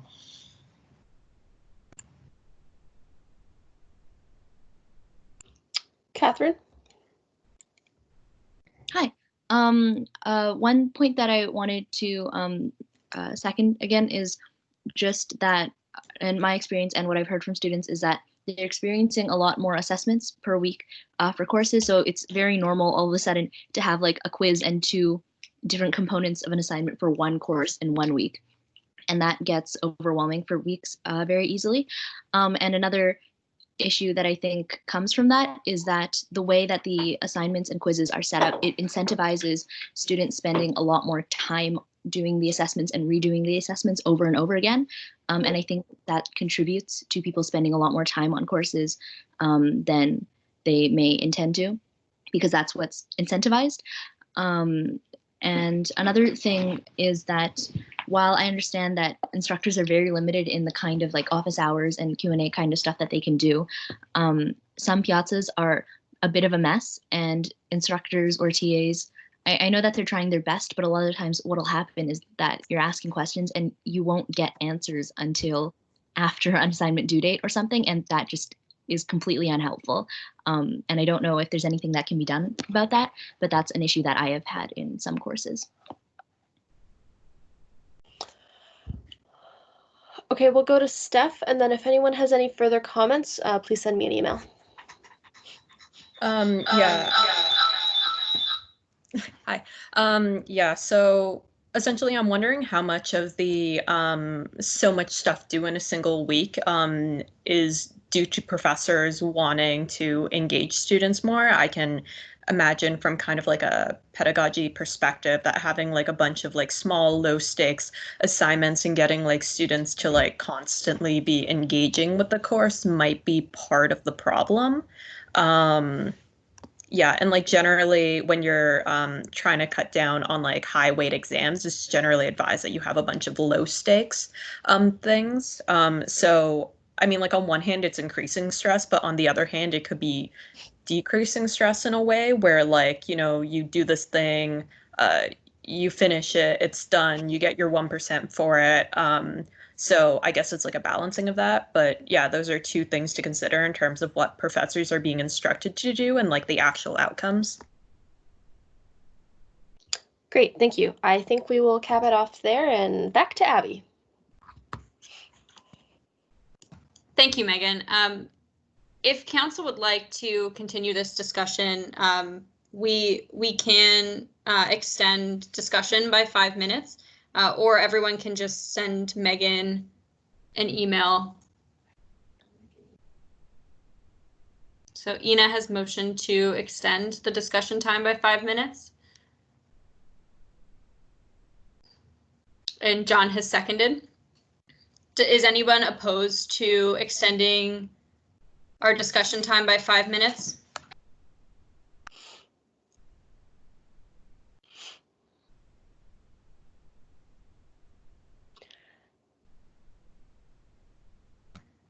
Hearing no opposition, I'll give Megan an extra 5 minutes. Sure. Ina, let's circle back to your comment then. Go ahead.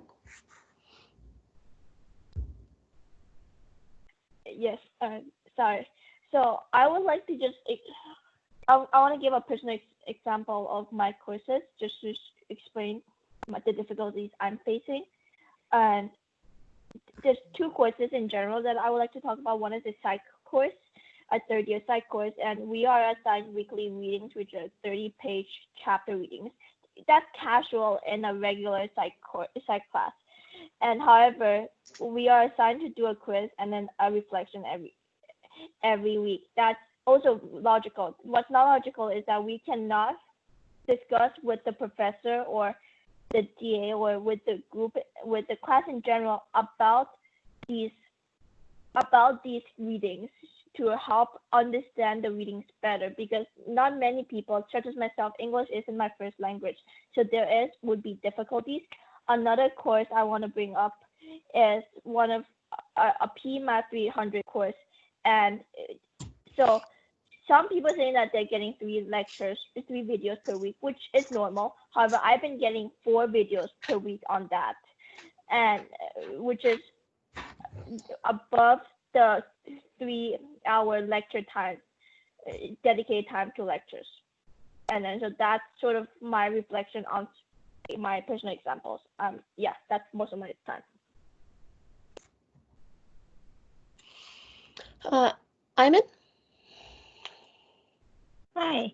I wanted to also add, like, some of the stuff that has been mentioned, I definitely have heard from people, but I also have heard examples of profs doing the opposite, where they'll have like weekly discussions and they'll say you can miss 1 or 2 discussions because of whatever's going on. You may not have time, or you may not be able to do things, or will take off a mark of the last quiz or something like that. So those I've heard that are really, really helpful to manage workload, so that if you have a week that's really heavy for one course, you can maybe skip out on something else, something small for the other course. So I just wanted to mention that as something helpful that profs have been doing. That's a great example. Thank you. Does anyone else have any examples of like things that professors have been doing that have been helping manage the workload? Nada?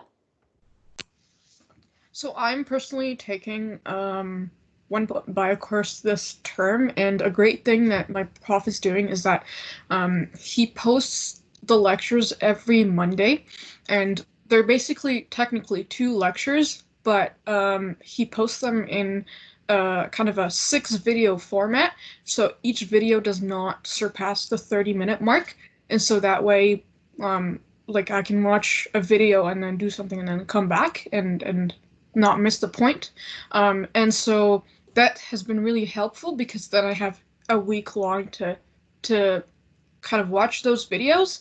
And another thing is that, and I know it might not be kind of applicable to other courses, but my prof is also kind of giving leeway for students to be able to submit their assignments by the end of the academic term, and so that goes for both quizzes and assignments. So let's say my quiz opens next week on a Tuesday. I have up until August 5th to complete that, and so that's how the prof has compiled it. Ina, briefly. And yeah, I have one thing. Another course my prof has been doing well is that despite having weekly assignments, it's not the usual 5 questions. They've only given us 2 questions per week, which is completely doable. And then we have a follow-up discussion on a Tuesday to talk about these assignment questions, which I think is reasonable in terms of weekly assignments to assess your weekly learning. Great. Catherine? One thing that one of my courses has been doing is at the beginning of every week on Monday, providing a weekly checklist for all the things that you should be going over, as well as a weekly summary set of slides from all the lectures. So that's been something that I've found nice. Javier? Yeah, I should have mentioned this in my previous point as well. Like in these times, I believe like profs need to actually give more help instead of like less help. So I know that in CS 116, if I'm not wrong, they have over 18 to 20 hours of office hours, which work for like student almost like in any part of, like in any country in the on the planet. So that helps like students like abroad and like here. So that's a lot helpful than like other courses. Awesome. John, I've recorded your comment, so we will cap it off there and back to Abby. Take 2. Thank you, Megan. Is there any other new business that any member would like to bring up?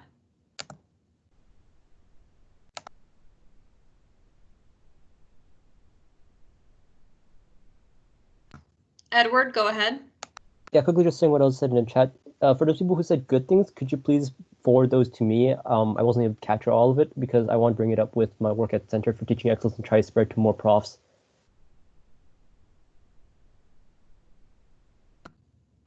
Would you like that to be sent by email or on Teams? Either or, preference for email, I guess. Thank you. Hearing no more new business, we'll move on to announcements, and Edward will add your comment to announcements. Does anyone else have an announcement they would like to bring forward? Cannon?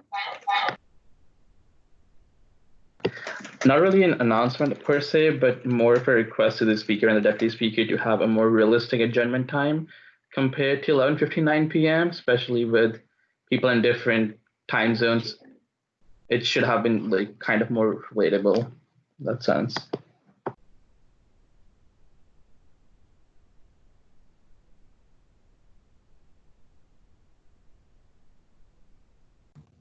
Ina, go ahead.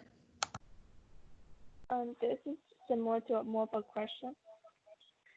And so it's a question towards Elena, and then anybody would feel free to so if a society is willing to donate to a charity, how would that work in terms of tax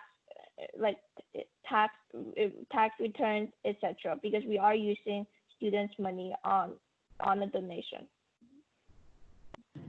I can't answer that right now, but if you could send me an email with that, I can find that out for you. Yeah, just a reminder to everyone that this is an opportunity to provide announcements to the assembly. If you have questions, you can send us personal messages. Sorry, I did have one. Ina, go ahead with your announcement. Oh, no, I withdraw my announcement, sorry.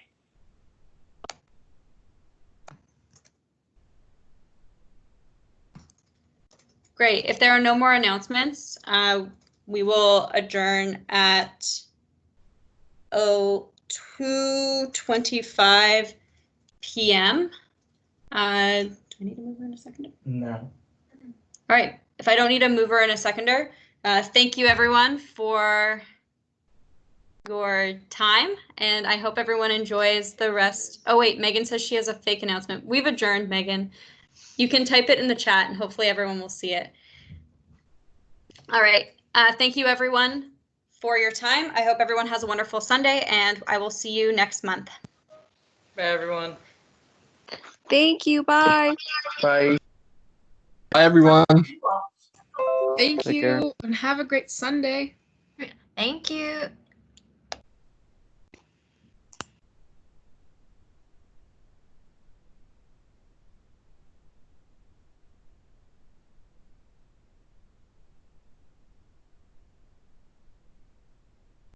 Unknown participant is now exiting.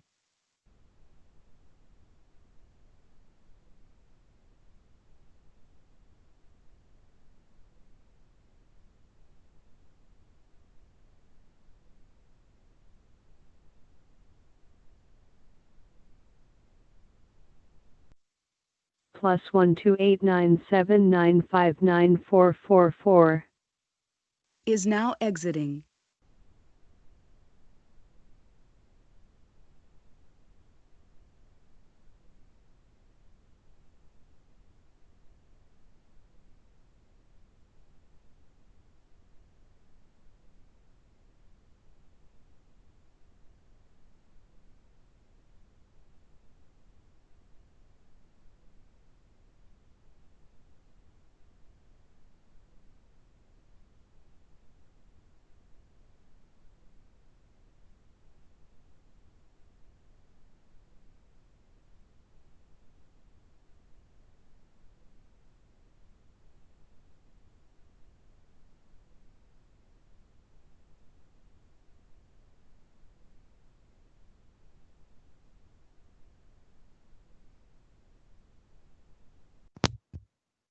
That was so much fun. You have a nice time? How are Abby and Megan? Unless they're not listening. Maybe they have it on mute now. Is that what that means?